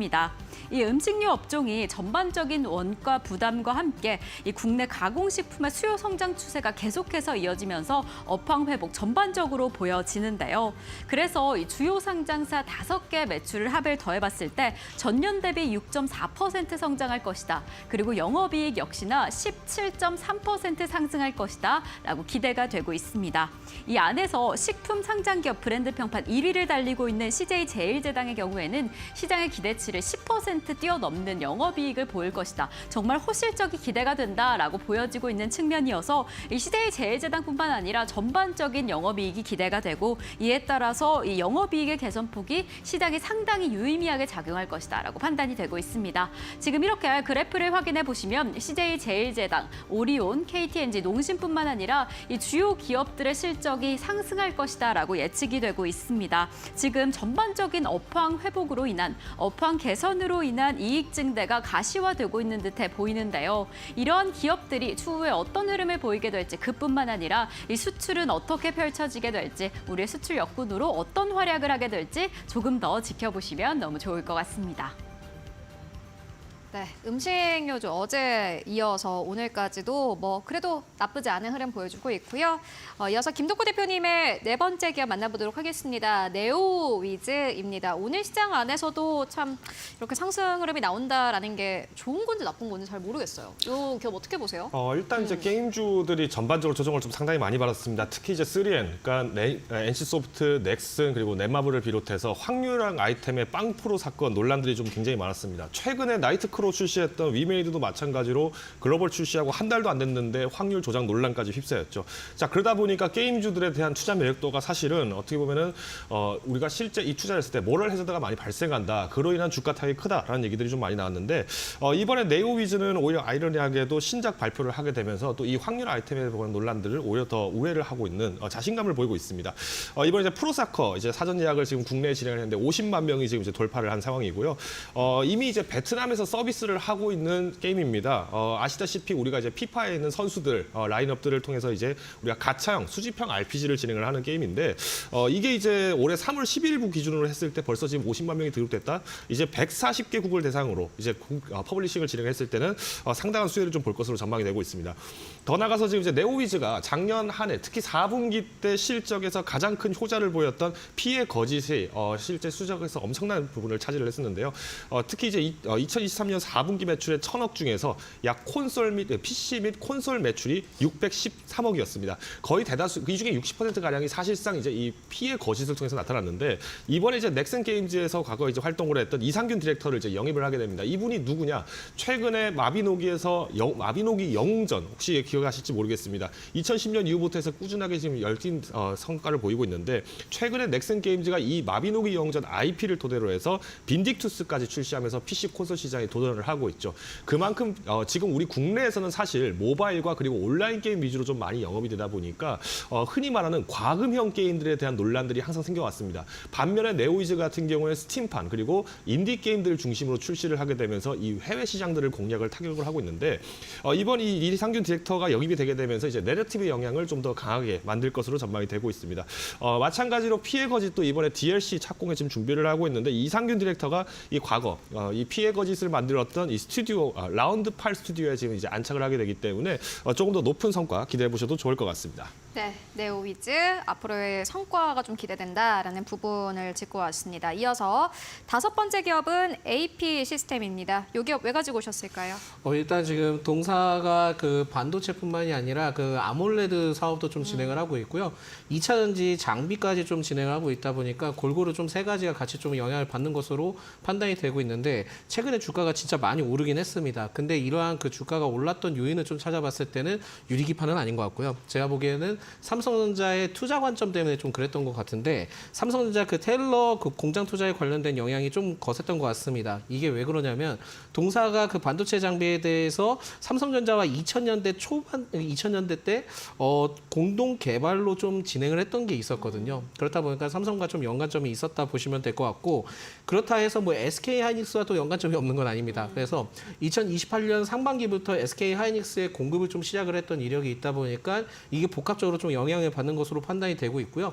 기관과 외인의 수급 형태가 굉장히 좀 셉니다. 센데 이게 왜 그러냐면은 생각보다 이 기업이 주가가 많이 올라가긴 했지만은 퍼와 PBR이 그렇게 높은 상황은 아닙니다. 그렇기 때문에 지금 현 시점을 봤을 때 외국인과 기관의 순매수세가 괜히 들어온 것은 아닌 것 같다. 그래서 추가 상승할 수 있는 여력은 충분히 있다라고 좀 말씀드리는데 아무래도 좀 리스크차, 관리차 좀은 그 추가 상승을 하면은 비중을 좀 줄여주시는 게 좋지 않을까라는 말씀을 드리겠습니다. 네, 알겠습니다. AP 시스템 만나보고 왔고요. 이어서 다음 기업 빅텍입니다. 이 기업 좀 간략하게 한번 들어볼까요? 뭐 빅텍 하면은 뭐 노래도 있죠. 뭐 쐈다 미사일 올라라 뭐 이런 얘기할 정도로 그런 거는 뭐 오늘은 약간 조금 이제 저희 좀 자제를 하면서 해야 될 것 그렇죠. 같아요. 네. 이게 사실 뭐 북한에서 맨날 미사일 쏘면 올라가기 때문에 이런 종목 꼭 사야 된다 뭐 이런 얘기하시는 분들이 계시는데 오늘 좀 안타깝게도 이제 이스라엘과 그리고 이제 이란 내에서의 이제 전쟁의 여파들이 좀 많이 커지다 보니까 이제 여기에 대해서 위기감으로 좀 이렇게 주가가 좀 상승한 것 같습니다. 근데 이제 빅텍 같은 경우에는 뭐 아시다시피 이제 C4 하이텍이라든가 이런 부분에서도 마찬가지로 LIG 넥선 그리고 하나 시스템 쪽의 매출을 또 공급을 잡고 있고요. 비로소 어제도 발표가 났습니다. LIG 넥선과 15억 규모의 고전압 전력 장비 관련해서 이제 매출을 14억 정도 잡았다라는 호재들도 나오고 있죠. 문제는 이제 빅텍이 이제 보통 이렇게 상승을 하게 되는 경우가 가장 조심스러운 게 사실상 많은 전쟁 관련 종목들 중에서도 테마성으로 움직이는 경우가 굉장히 많습니다. 여기 이제 우리나라를 최근에 이제 미국 유엔 대사가 또 이제 방문을 하게 되면서 대북 제재체 협의를 관련해서 지금 얘기가 나오고 있는데 이미 아시는 분들은 아시겠습니다만 유엔 내에서 대북 제재 전문가 패널이 원래 이제 3월마다 계속 매년 연기가 됐습니다. 근데 이번에 이제 상임이사국이었던 러시아에서 거부 의사를 밝히게 되다 보니까 여기에 이제 대북 제재에 대한 논의들이 좀 다시 나올 것으로 전망이 되고 있고요. 때문에 이 빅텍과 같은 기업들은 아무래도 좀 단기적인 변동성이 굉장히 높아질 것으로 전망이 되고 있습니다. 더 나아가서 지금 이란과 중동 내에서의 지금 시장이 굉장히 불안한데 당분간은 이런 어떤 미사일이나 혹은 드론을 활용한 공방전이 좀 지속될 가능성은 어느 정도 충분히 있습니다. 다만 우리가 전면전의 확대 가능성은 좀 다소 적다고 보고 있지만은 이로 인한 어떤 전쟁 피로감들이 좀 길어지고 있는 상황이기 때문에 항상 투자하실 때 유의하실 거는 이 변동에 대해서 투자자분들의 지금 현재 자산 대비의 포지션들 그리고 해지 전략들을 항상 마련하셔야 된다는 점 요약드리겠습니다. 네, 알겠습니다. 전쟁 리스크가 부각되고 있기 때문에 아무래도 방산주가 조금 더 집중이 되고 있고 김덕호 대표님께서는 빅텍을 굉장히 긍정적으로 보신다라는 의견 전해주셨습니다. 네, 지금까지 프레스티지 경영전략연구소의 반조미 소장 그리고 주식회사 플래처의 김덕호 대표와 함께했습니다. 고맙습니다.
네, 약 마감 10분 정도를 남겨두고 있는 상황입니다. 오늘 마감 상황, 현재 전문가들은 어떻게 보고 있을지 함께 전화 연결해서 듣고 가도록 하겠습니다. 하이투자증권 스마트 PB센터의 이화진 과장 연결해 보도록 하겠습니다. 안녕하십니까? 네, 안녕하세요. 네, 과장님, 오늘 시장 마감 상황 좀 어떻게 보고 계신가요? 네, 오늘은 유가 관련주들이 좀 시장에 큰 흐름을 좀 보였다고 생각을 하고 있습니다. 물론 오늘 이스라엘 이란 관련 좀 이슈가 나왔었고, 특히 대표적으로 오늘 한국 석유가 좀 상한가까지 갔다가 오후부터 이란 국영 매체나 이제 로이터 통신과 같은 이런 매체들 통해서 실제적으로 이란에 대한 이제 피해 규모나 피해가 없다는 뉴스까지 나오게 되면서 어떻게 보면 형식적인 그 보복성에 대한 공격이 아니었나라는 흐름 속에서 좀 유가 관련주들의 변동성 좀 굉장히 컸다라 좀 보일 수가 있을 것 같고요. 두 번째는 일단은 칼라인 사모펀드 같은 경우 일단은 제시스 메디컬의 규모 관련해서 이제 인수한다는 얘기가 나오고는 있습니다. 사실 우리나라 K 미용기기 업체들 실제 굉장히 좋죠. 비올 같은 경우도 중국 시퍼맥스에 대한 인증도 나왔고 작년에는 브라질 쪽에 대한 시퍼맥스 인증. 결국에는 시장 규모 자체가 커진다라 좀 보일 수가 있을 것 같습니다. 비올, 클래시스. 오늘 대표적으로 오늘 제시스 메디컬 같은 경우도 오전장에는 강한 상승 흐름 나왔다가 결국에 오늘 이스라엘 관련된 이슈가 나오면서 조금 마이너스 갔다가 또 다시 되돌리는 구간으로 좀 왔다 갔다 하는 흐름을 좀 보여주고 있습니다. 그 세 번째로는 좀 단독 이슈긴 합니다. 최근에 워낙 제약바이오 섹터들 어제 좀 강한 흐름 나왔었지만은 오늘 키라클 관련해서 대용량에 대한 인상을 유지한다는 결정이 나오게 되면서 급등하는 흐름이 나왔습니다. 이미 최근에 이제 인상 2A 이상 관련된 결과 보고서가 이제 수령을 했고 그만큼 시력 개선에 대한 효과를 통해 가지고 향후에 아시아 판권에 대한 기술 이전 기대감이 충분히 나올 수 있는 측면이기 때문에 전반적으로 지금 제약바이오 같은 경우는 좀 개별적인 이슈가 좀 시장에서 좀 주목을 받고 있지 않나라고 좀 생각을 하고 있습니다. 네, 이슈별로 종목을 또 정리를 해주셨습니다. 다만 또 약 10분 전쯤에 나온 소식에 따르면 그래도 핵시설 쪽에는 피해가 없었다라는 게 공식적으로 확인이 된 것 같은데 그렇다면 지정학적 리스크가 오늘보다는 덜 부각되지 않겠느냐라는 생각을 많은 분들이 좀 하실 수 있을 것 같습니다. 종목 선택을 이제 좀 해봐야 되지 않을까 하는 생각이 드는데 어떤 기업 보고 계십니까? 네, 저는 그래도 반도체 쪽은 좀 봐야 된다고 좀 생각을 하고 있고요. 일단은 최근에 조금씩 알려지기 시작한 이제 ATC 관련 종목을 말씀을 드리겠습니다. 이게 결국에는 이게 사장 장비 업체들 같은 경우가 좀 시장에서 조금 계속 부각을 받고 있고 이 회사 같은 경우는 예전에 무진전자를 인수를 했습니다. 하지만 예전 무진전자 같은 경우는 SK나 하이닉스 쪽에 사장 장비를 납품을 했었지만은 결국에는 이제 중국의 쪽에 대한 기술 유출로 인해서 아예 거래 관계가 끊겼었습니다. 이제 하지만은 이게 LTC가 인수를 하게 되면서 결국에는 이쪽에서 본격적으로 SK 하이닉스와 다시 거래를 트기 시작을 한 게 지난달 2월 달입니다. 2월 달부터 사전 장비를 납품을 했고 이번 1분기 때부터 본격적으로 매출로 좀 인식이 될 것으로 보이고 있기 때문에 작년의 적자와 이런 흐름은 이제 사실 큰 의미가 없다고 생각을 하고 있고 향후에 이런 반도체 소재라 디스플레이 소재단에 대한 이게 전반적인 본 사업이 오히려 이제 SK 하이닉스에 대한 거래처를 통해 가지고 좀 더 성장할 수 있는 좀 모멘텀이라 볼 수가 있겠고 결국에는 이 회사의 가장 큰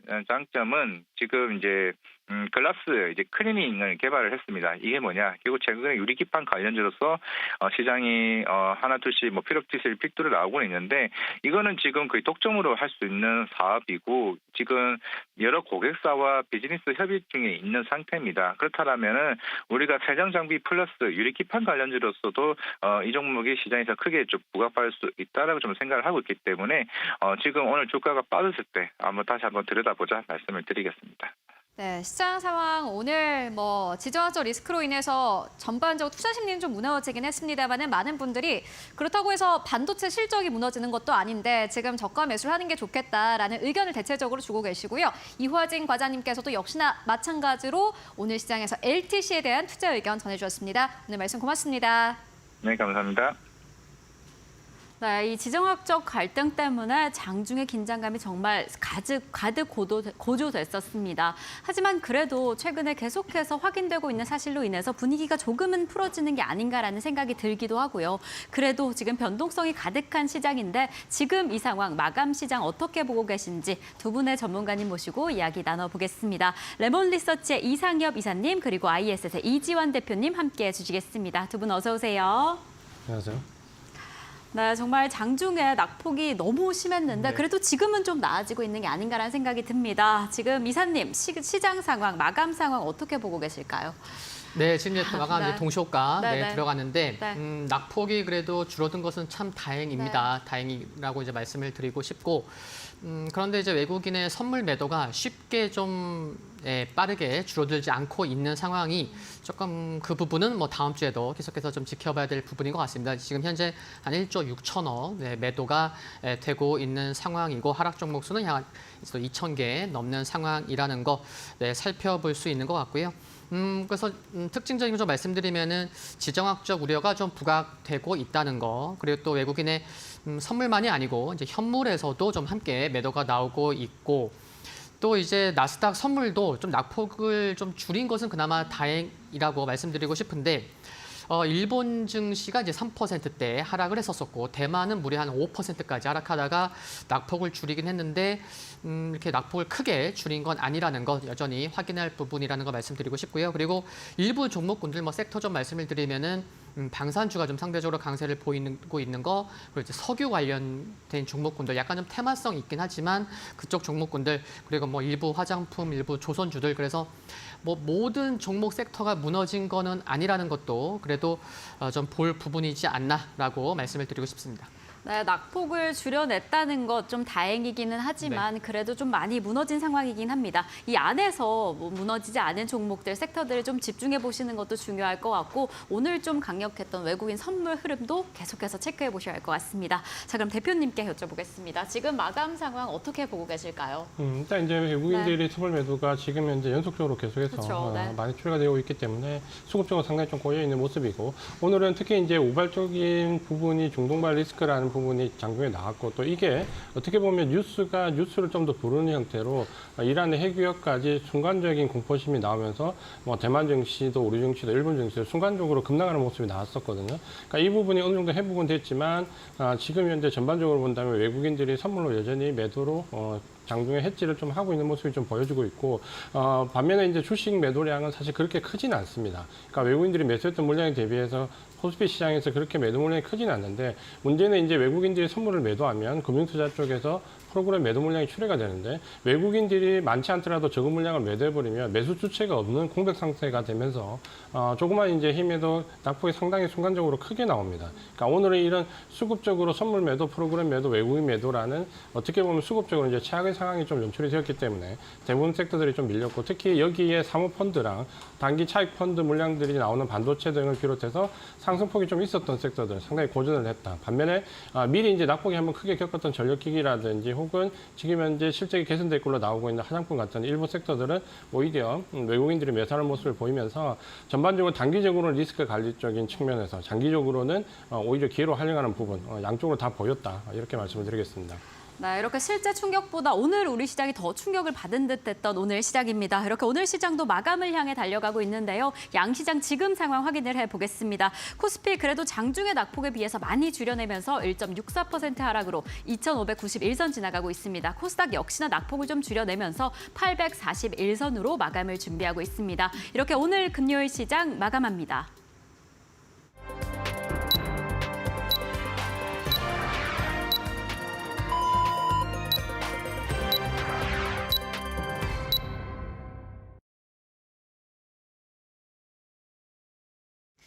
네, 4월 19일 금요일장 모두 다 마무리가 됐습니다. 오늘 하루 시장도 여러분들 정말 고생 많으셨습니다. 오늘 정말 장중에 변동성이 컸습니다. 장 초반부터 일단 많은 기업들이 부진한 실적을 발표를 하면서 넷플릭스 그리고 TSMC 쪽에서 부정적인 투자 의견이 감지가 되면서 시장이 전반적으로 무너지면서 거래를 출발을 했습니다. 그런데 장중에 전쟁 리스크가 부각이 됐고 양 지수가 모두 다 3% 이상의 하락 흐름을 나타내기도 했습니다. 사실 아시아 증시에서는 가장 큰 폭의 하락 흐름을 나타낸 것은 한국 증시였는데요. 지금까지 많이 올라온 기업들 중심으로 투매가 좀 크게 나왔고 이에 따라서 우리 시장 좀 패닉이었습니다. 다만 일단은 장중 저점 대비해서는 크게 올라오면서 거래를 마감을 했습니다만 그럼에도 불구하고 양 시장은 모두 다 1% 이상의 하락 흐름을 보이면서 거래 마감했습니다. 오늘 시장 어떠한 업종들이 좀 특징적으로 움직였을지 함께 만나보도록 하겠습니다. 지정학적 리스크가 부각된 시장에서는 어떠한 업종이 움직였을까요? 단기적인 테마로 봤을 때요. 중동 확전 쪽이 12% 이상 급등 흐름을 보이면서 거래를 마감을 했습니다. 일단 마켓 스핀 상으로 봤을 때 2위 업종은 구리였습니다. 원자재 쪽은 계속해서 가격 올라가고 있습니다. 오늘 시장에서 원자재 강했고 그리고 테마 쪽 전쟁 관련 이슈들이 오늘 시장에서 확실히 조금 부각이 되는 모습이었습니다. 장기 쪽으로 봤을 때 장기 테마 안에서는 해운물류 쪽이 2% 이상 급등 흐름 나왔고요. 그리고 에너지 쪽도 역시나 마찬가지로 7% 이상 급등하면서 거래 마감했습니다. 2위 업종은 방산 업종이었고요. 그리고 오늘 상승률 상위 업종 함께 살펴보시면은 전반적으로 한국석유가 21% 이상 급등하면서 거래 마감했고요. 그리고 C&R 리서치가 21% 이상 급등세, 원유 관련 기업들이 확실히 오늘 좀 잘 갔습니다. 흥구석유가 20% 이상 급등하면서 거래 마감을 했습니다. 일단 오늘 시장에서 아무래도 해운 안에서 물류난이 좀 일어날 수 있다라는 우려가 나왔고 이에 따라서 관련 종목들이 테마성으로 좀 움직이는 장이었고요. 흥하해운도 역시나 마찬가지로 9.7% 이상 급등하면서 거래 마감을 했습니다. 업종별로 봤을 때는 1위 업종이 오늘 조선이었습니다. 조선 업종 자체가 1.4% 이상 급등하면서 거래 마감을 했고요. 2위 업종은 정유 쪽이었습니다. 그렇다면 오늘 시장 지수는 어느 정도에서 마감을 했을지 마감 지수 상황 함께 만나보도록 하겠습니다. 네, 오늘 코스피, 코스닥 양시장 모두 다 하락하면서 거래 마감을 했습니다. 코스피가 1.6% 이상 하락하면서 2,591선, 2,600선 이탈 나왔습니다. 42포인트 이상 현재 빠지면서 거래 마감을 했고요. 코스닥도 역시나 마찬가지로 1.6% 이상의 하락세 841선에서 거래를 마쳤습니다. 사실 지수도 중요하지만 오늘 시장에서 어느 정도 낙폭이 좀 있었는지를 확인해 보시는 게 중요해 보이고 달러에 대한 원화의 환율은요. 1,382원대에서 거래 마감했습니다. 장중한 때는 1,390원대까지 터치가 나오기도 했는데 일단 달러 강세가 오늘 밤에 있을 뉴욕 증시에서도 지속되는지 그 여부를 꼭 확인해 보시는 게 중요해 보입니다. 일단 달러 강세 그리고 원화 약세는 다음 주까지 지속될 것이다라는 전망이 현재 압도적인 상황이고요. 그렇다면 시가총액 1위권부터 5위권까지 먼저 코스피 쪽 살펴보고 가실까요? SK하이닉스, 삼성전자가 2에서 5% 가까운 하락 흐름으로 거래 마감했습니다. 사실 오늘 지수를 거의 끌어내린 것은 이런 대형주가 아니었나라는 생각이 드는데 특히나 SK하이닉스가 좀 크게 올라온 만큼 크게 빠졌습니다. 5% 가깝게 하락하면서 거래 마감했고요. 장중한 때는 거의 8% 가까운 급락 흐름을 나타내기도 했습니다. 그래도 오늘 17만 원 선 지켜내면서 거래 마감했네요. 17만 3,300원대 그리고 삼성전자는 오늘 7만 7,600원대에서 거래 마감했습니다. 우리 시장을 이끌다시피 하는 이 IT 투톱 기업들이 전반적으로 무너지면서 지수 무너졌고요. LG엔솔도 2.6% 이상의 하락세, 삼성바이오로직스 1.1% 하락하면서 거래 마감했습니다. 6위권부터 10위권까지를 함께 만나보시죠. 현대차가 오늘 시장에서 1.7% 이상 상승하면서 거래 마감했습니다. 다만 현대차가 오늘 강했던 이유는요. 어제까지 현대차가 사실 강세장에서도 반등장에서도 힘을 내지 못했기 때문에 오늘 시장에서 좀 저점 매수가 들어온 것으로 분석되고 있고요. 외국인들의 매수가 오늘 아주 강력하게 현대차로 들어왔습니다. 외국인들의 매수에 힘입어서 오늘 시장 현대차 23만 5천 원대까지 올라가면서 거래 마감했습니다. 사실 오늘 지수 빠진 거 생각해보면 거의 3% 가깝게 올라온 거나 마찬가지고요.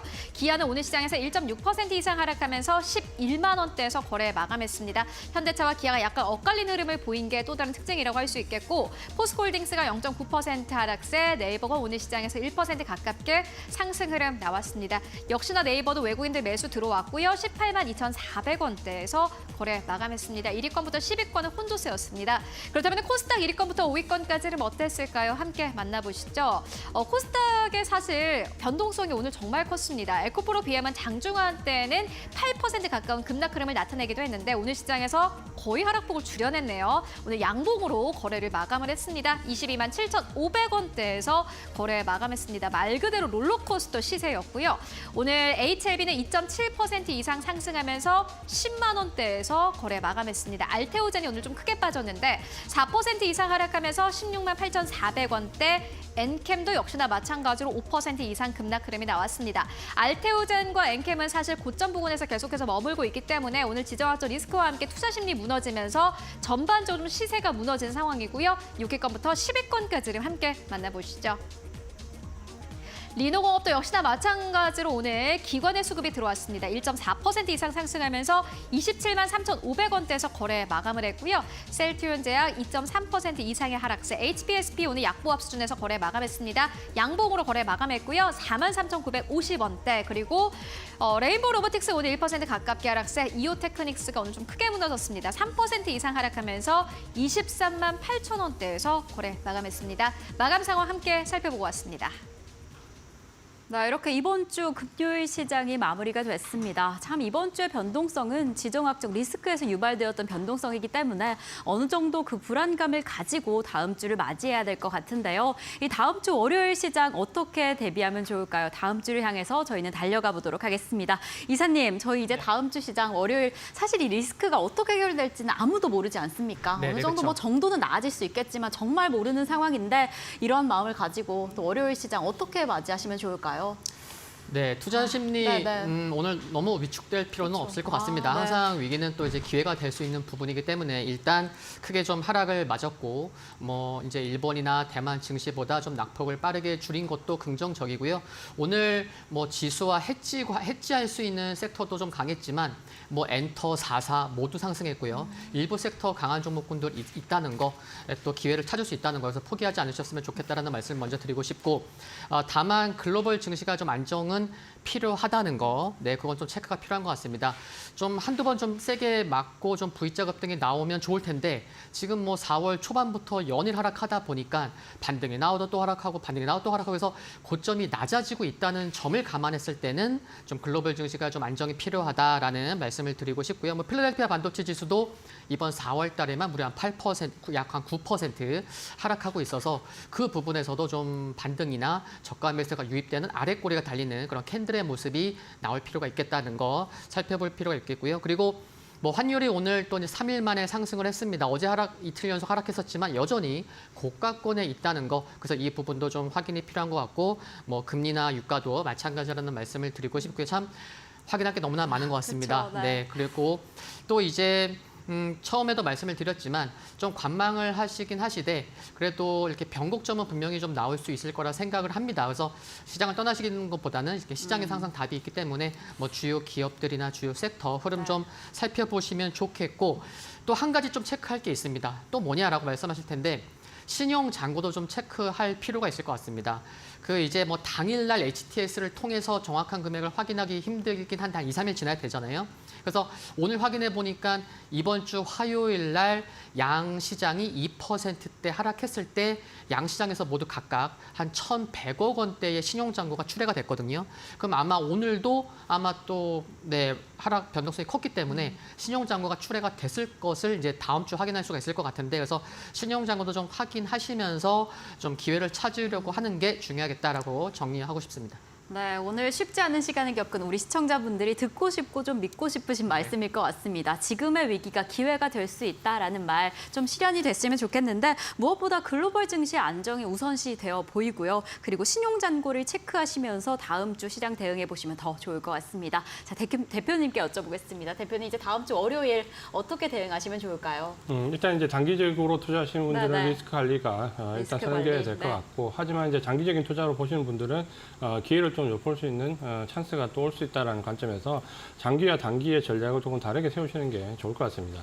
이번 주에 그 가장 수급적인 특징을 좀 보면 외국인들이 주식 매도 물량은 코스피 시장에서 전체 다 해서 5천억이 되지 않습니다. 반면에 이제 선물 매도 물량이 이번 주만 3만 한 4천 계약 정도 매도가 들어왔는데 이것 때문에 기관들의 프로그램 매도가 상당히 많이 유발되었고 그러다 보니까 대형주가 지금 큰 폭으로 하락을 했습니다. 근데 보통 이제 우리가 우발적인 사건 때문에 프로그램 매도에 의해서 지수가 흔들리면 사실 이런 경우는 오히려 이제 장기적인 투자자한테는 프로그램 매도 물량을 받아갈 수 있는 찬스가 됩니다. 그러니까 다음 주에 만약에 글로벌 증시가 중동발 부분이 어느 정도 안정이 조금 된다면 프로그램 매도에서 나왔던 코스피 시장은 V자형 반등 형태도 사실은 가능해 보입니다. 그러니까 너무 시장을 비관적으로 좀 보지 말고 우리가 조금 냉정히 본다면 외국인들은 선물로 해지를 했지만 풋옵션을 달고 오거나 혹은 주식을 대거 매도하지 않았다는 것은 추세적으로 하방을 보지 않는다라는 반증이 되고 조정에 대한 해지 정도의 대비를 하고 있다라고 보면 우리도 그 정도의 대응만 어느 정도 단기적으로 한다면 오히려 장기적인 투자자들은 그동안 사실 너무 상승폭이 커서 접근하지 못했던 뭐 반도체라든지 전력기기는 이미 이제 조정을 조금 받았지만 전력기기라든지 가격적인 배려 때문에 참여하지 못했던 주도 섹터들을 한번 좀 편입해 볼 수 있는 기회도 될 수 있다. 오히려 장기적인 관점에서 대형주를 편입할 수 있는 관점으로 본다면 이번 조정을 활용할 수 있는 기회가 되기 때문에 단기적으로는 분명히 리스크 관리가 필요하겠지만 장기적인 특히 대형주에 대한 투자를 선호하시는 분들은 이번이 기회가 될 수 있다. 너무 비관적으로 볼 필요 없다. 이렇게 말씀을 드리겠습니다. 네, 지금 시기 너무 힘들어하지 마시고 비관적으로 보시지 마시고 기회를 한번 잡아보자라고 이야기를 해주셨습니다. 단기적인 측면에서는 리스크 관리도 이어가시면서 크게 한번 기회를 잡아보시는 게 아주 중요할 것 같은데요. 그 기회 어떻게 잡아보면 좋을지 두 분의 전문가님의 특징주가 좀 필요할 것 같습니다. 네, 먼저 이사님께 여쭤보겠습니다. 이 기회를 잡기 위해서 어떤 종목 조금 더 집중해 보시면 좋을까요? 네, 좀 뭐 가장 핫한 섹터 내의 그런 종목을 뽑아봤는데 네. 글로벌 텍스프리. 글로벌 텍스프리. 네, 오늘 한 3.7% 하락했는데 이제 11선은 좀 지켜지는 모습입니다. 일단 첫 번째로 말씀드릴 수 있는 거는 실적입니다. 작년에도 그 역대 실적을 기록을 했는데 이제 순이익은 적자였거든요. 근데 그러니까 올해는 이제 순이익까지 흑자 전환이 될 수 있다는 거 중요한 것 같고 작년 1분기 영업이익이 굉장히 저조했습니다. 그러다 보니까 YOY 대비로 올해 1분기 실적이 좀 많이 부각받을 수 있겠다. 그렇기 때문에도 좀 증가한 부분이 있을 거고 올해 이제 역대 실적이 기록이 될 텐데 작년에 좀 매출과 영업이익이 매분기 꾸준히 증가했거든요. 그래서 올해도 좀 실적 기대감은 정말 크다라는 거 말씀을 드리고 싶고 그래서 올해는 처음으로 매출이 1,000억 원 돌파가 될 것으로 전망이 되고 있고요. 그리고 한국을 찾는 외국인이 정말 많아지고 있고 지금 이제 인천항을 통해서 들어오는 단체 관광객도 크게 늘어나고 있습니다. 그래서 정말 한 30명, 40명 이상의 단체 관광객도 지금 확인을 할 수가 있는데 지금 뭐 다음 주부터 뭐 4월 말부터 5월 초까지는 뭐 일본이나 또 중국의 또 뭐 노동절이나 또 이제 가장 긴 연휴 중에 또 하나이기 때문에 지금도 많이 들어오고 있는데 다음 주나 5월 초까지 보면은 정말 얼마나 많이 들어올까 그런 기대감도 가질 수 있기 때문에 글로벌 텍스프리 좀 관심이 필요한 것 같고요. 그리고 이제 또 정부도 관심을 많습니다. 왜냐하면은 많이 들어오면은 이제 내수 회복에 도움이 되니까 정부에서 그래서 상반기 중에 이제 관광객 활성화 방안을 마련하는 그런 계획을 발표할 것으로 좀 기대가 되는 것도 관심 있게 좀 체크가 필요하면 좋을 것 같고요. 그리고 이제 마지막으로는 올리브영을 빼놓고 얘기할 수 없습니다. 이제 글로벌 이제 텍스 리펀드 이제 올리브영 이제 단독 사업자입니다. 글로벌 텍스 프리. 그래서 올리브영의 매출 그 비중이 정말 커지고 있다. 그래서 20% 육박할 정도로 많이 올라왔다는 거예요. 그래서 올리브영이 잘 되면 올리브영을 찾는 외국인들이 많아지면 그러면은 이제 자연스럽게 글로벌 텍스 프리가 실적이 좋아질 수밖에 없는 거고, 뭐 명동의 명동타운점 작년 11월에 오픈한 350평, 거기는 뭐 1평이 한 3천여 명이 온다고 하니까 그것도 이제 참고할 만하고, 그리고 얼마나 많은 외국인이 한국에 들어와서 올리브영을 찾냐면 작년에 한국을 방한한 외국인 한 880만 명이 되는데 그러니까 올리브영에서만 그 텍스 리펀드 구매 건수가 370만 건이라고 합니다. 그러면 외국인이 방문해서 거의 반 정도는 올리브영에서 한번 긁었다. 그렇게 정말 많은 사람들이 좀 이렇게 방문을 한다는 거 긍정적이라고 이제 말씀을 드릴 수가 있을 것 같아서요. 올해 뭐 1분기 실적을 기점으로 해서 계속해서 실적에서 관심 필요하다는 점에서 좀 포인트를 맞춰보시면 좋을 것 같습니다. 네, 정말 외국인 관광객이 점차 늘고 있음이 정말 피부로 느껴지는데, 외국인 관광객이 한국에 입국했을 때 가장 많이 경험하고 싶은 분야가 이 화장품이다라고 합니다. 이게 올리브영의 매출로 이어져서 이 글로벌 텍스 프리까지 이어질 것이다라고 보여지는데, 그렇다면 가격 측면에서 어떻게 접근해 보시면 좋을까요? 네, 가격으로는 오늘 저가가 6,630원인데 시장의 좀 변동성이 뭐 오늘이 뭐 단기 저점이다라고 이제 확답하기는 어렵다 보니 그래서 한 6,600원을 말씀을 드리겠고요. 뭐 분할 매수 관점에서 유의할 것 같고, 그리고 목표가는 전고점을 넘어서는 한 8,000원 정도도 볼 수 있지 않을까 생각이 들고요. 그리고 이제 손절가는 6,240원 말씀드립니다.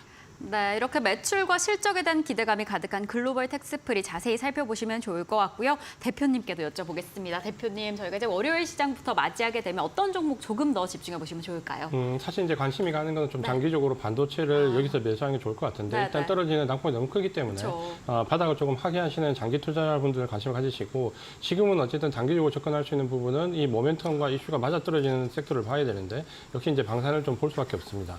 말씀드린 종목은 LIG 넥스원이 있고요. LIG 넥스원은 최근에 이제 방산 종목들이 급등과 조정을 반복하고 있는데 조정을 조금 충분히 받았습니다. 조정을 좀 받은 위치고, 우리가 알고 있는 것처럼 지금 현재 지금 이스라엘이나 이란의 중동전도 마찬가지지만 러시아 우크라이나 전쟁도 이제 전쟁의 양상이 많이 바뀌었죠. 그러니까 정밀 유도 무기가 가장 중요한 전쟁 형태가 되었고, 드론이나 로봇이 상당히 중요한 역할을 하고 있는데, 그런 현대전의 양상이 바뀌는데 LIG 넥스원이 가장 두각을 좀 나타낼 수 있습니다. 사업 분야가 정밀 유도 무기가 가장 큰 최근에 매출을 좀 기록하고 있고, 최근에는 미국의 코스트 로보틱스를 인수해서 로봇 전쟁, 무인화, 드론 여기에 상당한 공을 들이고 있기 때문에 최근에 바뀌는 전쟁 양상에 가장 적합한 방산 기업이다라고 보시면 될 것 같습니다. 최근에 조정을 좀 받았기 때문에요. 진입 가격은 지금 현재 가격 16만 원 전후에서 그냥 그대로 보시면 될 것 같고, 목표 가격은 고점을 좀 넘어서는 단기 가격은 21만 원 정도 설정을 하시고요. 손절 가격은 14만 원 말씀을 드리겠습니다. 네, 무엇보다 지금 시점에서 장기적으로 지켜볼 수 있는 방산주, 그 안에서 LIG 넥스원을 잡아주셨습니다. 이 종목들 다음 주에 어떻게 흘러가는지 이야기해 주신 가격 전략 측면에서 좀 장기적으로 지켜보시면 더 좋을 것 같습니다. 자, 그럼 두 분의 전문가님과는 오늘 여기에서 인사드리겠습니다. 오늘도 너무 감사드립니다.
계속해서 이데일리 TV 뉴스 전해드립니다. 첫 소식입니다. SK하이닉스가 세계 최대 파운드리 기업 대만 TSMC와 손잡고 차세대 고대역폭 메모리 생산과 최첨단 패키징 기술 역량을 강화합니다. SK하이닉스는 TSMC와 대만 타이베이에서 기술 협력을 위한 양해각서를 체결하고 TSMC와 협업해 6세대 HBM인 HBM4를 개발할 계획이라고 밝혔습니다. 인공지능 반도체 시장 최대 고객사인 엔비디아는 AI 연산 작업의 핵심인 그래픽 처리 장치용 HBM을 SK하이닉스에서 공급받아 TSMC의 패키징을 맡기는 방식으로 조달하고 있습니다. SK하이닉스는 고객 파운드리 메모리로 이어지는 3자 간 기술 협업을 바탕으로 메모리 성능의 한계를 돌파하겠다고 전했습니다. 손진영 코칩 대표가 전 세계 건전지를 대체하겠다며 상장 포부를 밝혔습니다. 코칩은 초소형 2차 전지 제조 전문 기업으로 설립 31년 만에 상장에 나섰습니다. 손 대표는 화재나 폭발에 취약한 건전지와 달리 코칩은 안전에 주안점을 두고 제품을 만들고 있다며 코칩은 건전지 킬러 기술을 갖췄다고 강조했습니다. 이어 지금은 칩셀이 고유 명사지만 5년 내지 10년 뒤에는 칩셀이 초소형 2차 전지 보통 명사로 쓰일 수 있을 것이라며 초소형 2차 전지 시장에서 글로벌 대표 브랜드가 될 수 있도록 노력하겠다고 덧붙였습니다. 칩셀은 코칩이 생산하는 초소형 2차 전지 브랜드입니다. 코칩은 상장 후 기존 사업 확장, 신사업 추진, 글로벌 영업을 통한 판매 루트 확대, 생산 인프라 확대 등을 이어갈 계획입니다. 중구문화재단 충무아트센터가 갤러리 재개관을 기념해 기획사진전 컴패션 투디어스를 진행합니다. 앵커 리포트입니다. 물속 테이블에 앉아 고개를 떨군 두 사람. 해수면 상승이 초래할 수 있는 미래를 표현한 이 사진은 삶의 터전을 송두리째 잃게 될 누군가를 상상케 합니다. 기후변화 심각성에 공감하는 5 작가가 모였습니다. 이들은 세계 곳곳을 다니며 목격한 현장을 카메라에 담았습니다. 컴패션 투디어스, 지구에 대한 고백이란 주제에 걸맞게 기후위기를 작품을 통해 드러내며 동시에 희망을 찾자고 외칩니다. 몽골의 사막화에 관한 이야기인데요. 전통적인 생활 방식 자체가 지속 가능하지 않고 유목민들과 그리고 또 거기 이제 그 사막화되는 풍경을 배경으로 어떤 그런 디오라마 같은 형식을 가지고 이렇게 촬영하게 되었습니다. I use that change of perspective and also the overview perspective to really show the scale of how we interfere in nature and how we shape the planet's surface. You learn from that perspective, looking down on the ground and exploring what's happening on the ground. 재단은 향후에도 시민들의 문화 수요를 충족하며 사회 어젠다를 알리는 데에도 적극 나선다는 계획입니다. 제가 사진가 출신이다 보니까 이 문제를 심각하게 좀 고민됐고 한번 첫 기획전으로 한번 해보고 싶고요. 기후 문제가 해결될까지 아마 저는 영원히 이 캠페인을 다루고 싶습니다. 이 전시를 통해 가지고 대한민국이 세계에서 가장 선도하는 기후 환경 문제를 해결하는 국가가 되기를 저는 기대합니다. 이번 전시는 9월까지 이어집니다. 이데일리 TV 이해랍니다. 지금까지 이데일리 TV 뉴스 전해드렸습니다. 네, 오늘 저희가 준비한 소식은 여기까지입니다. 저희는 다음 주에도 든든하게 함께하겠습니다. 시청해주신 여러분 모두 고맙습니다.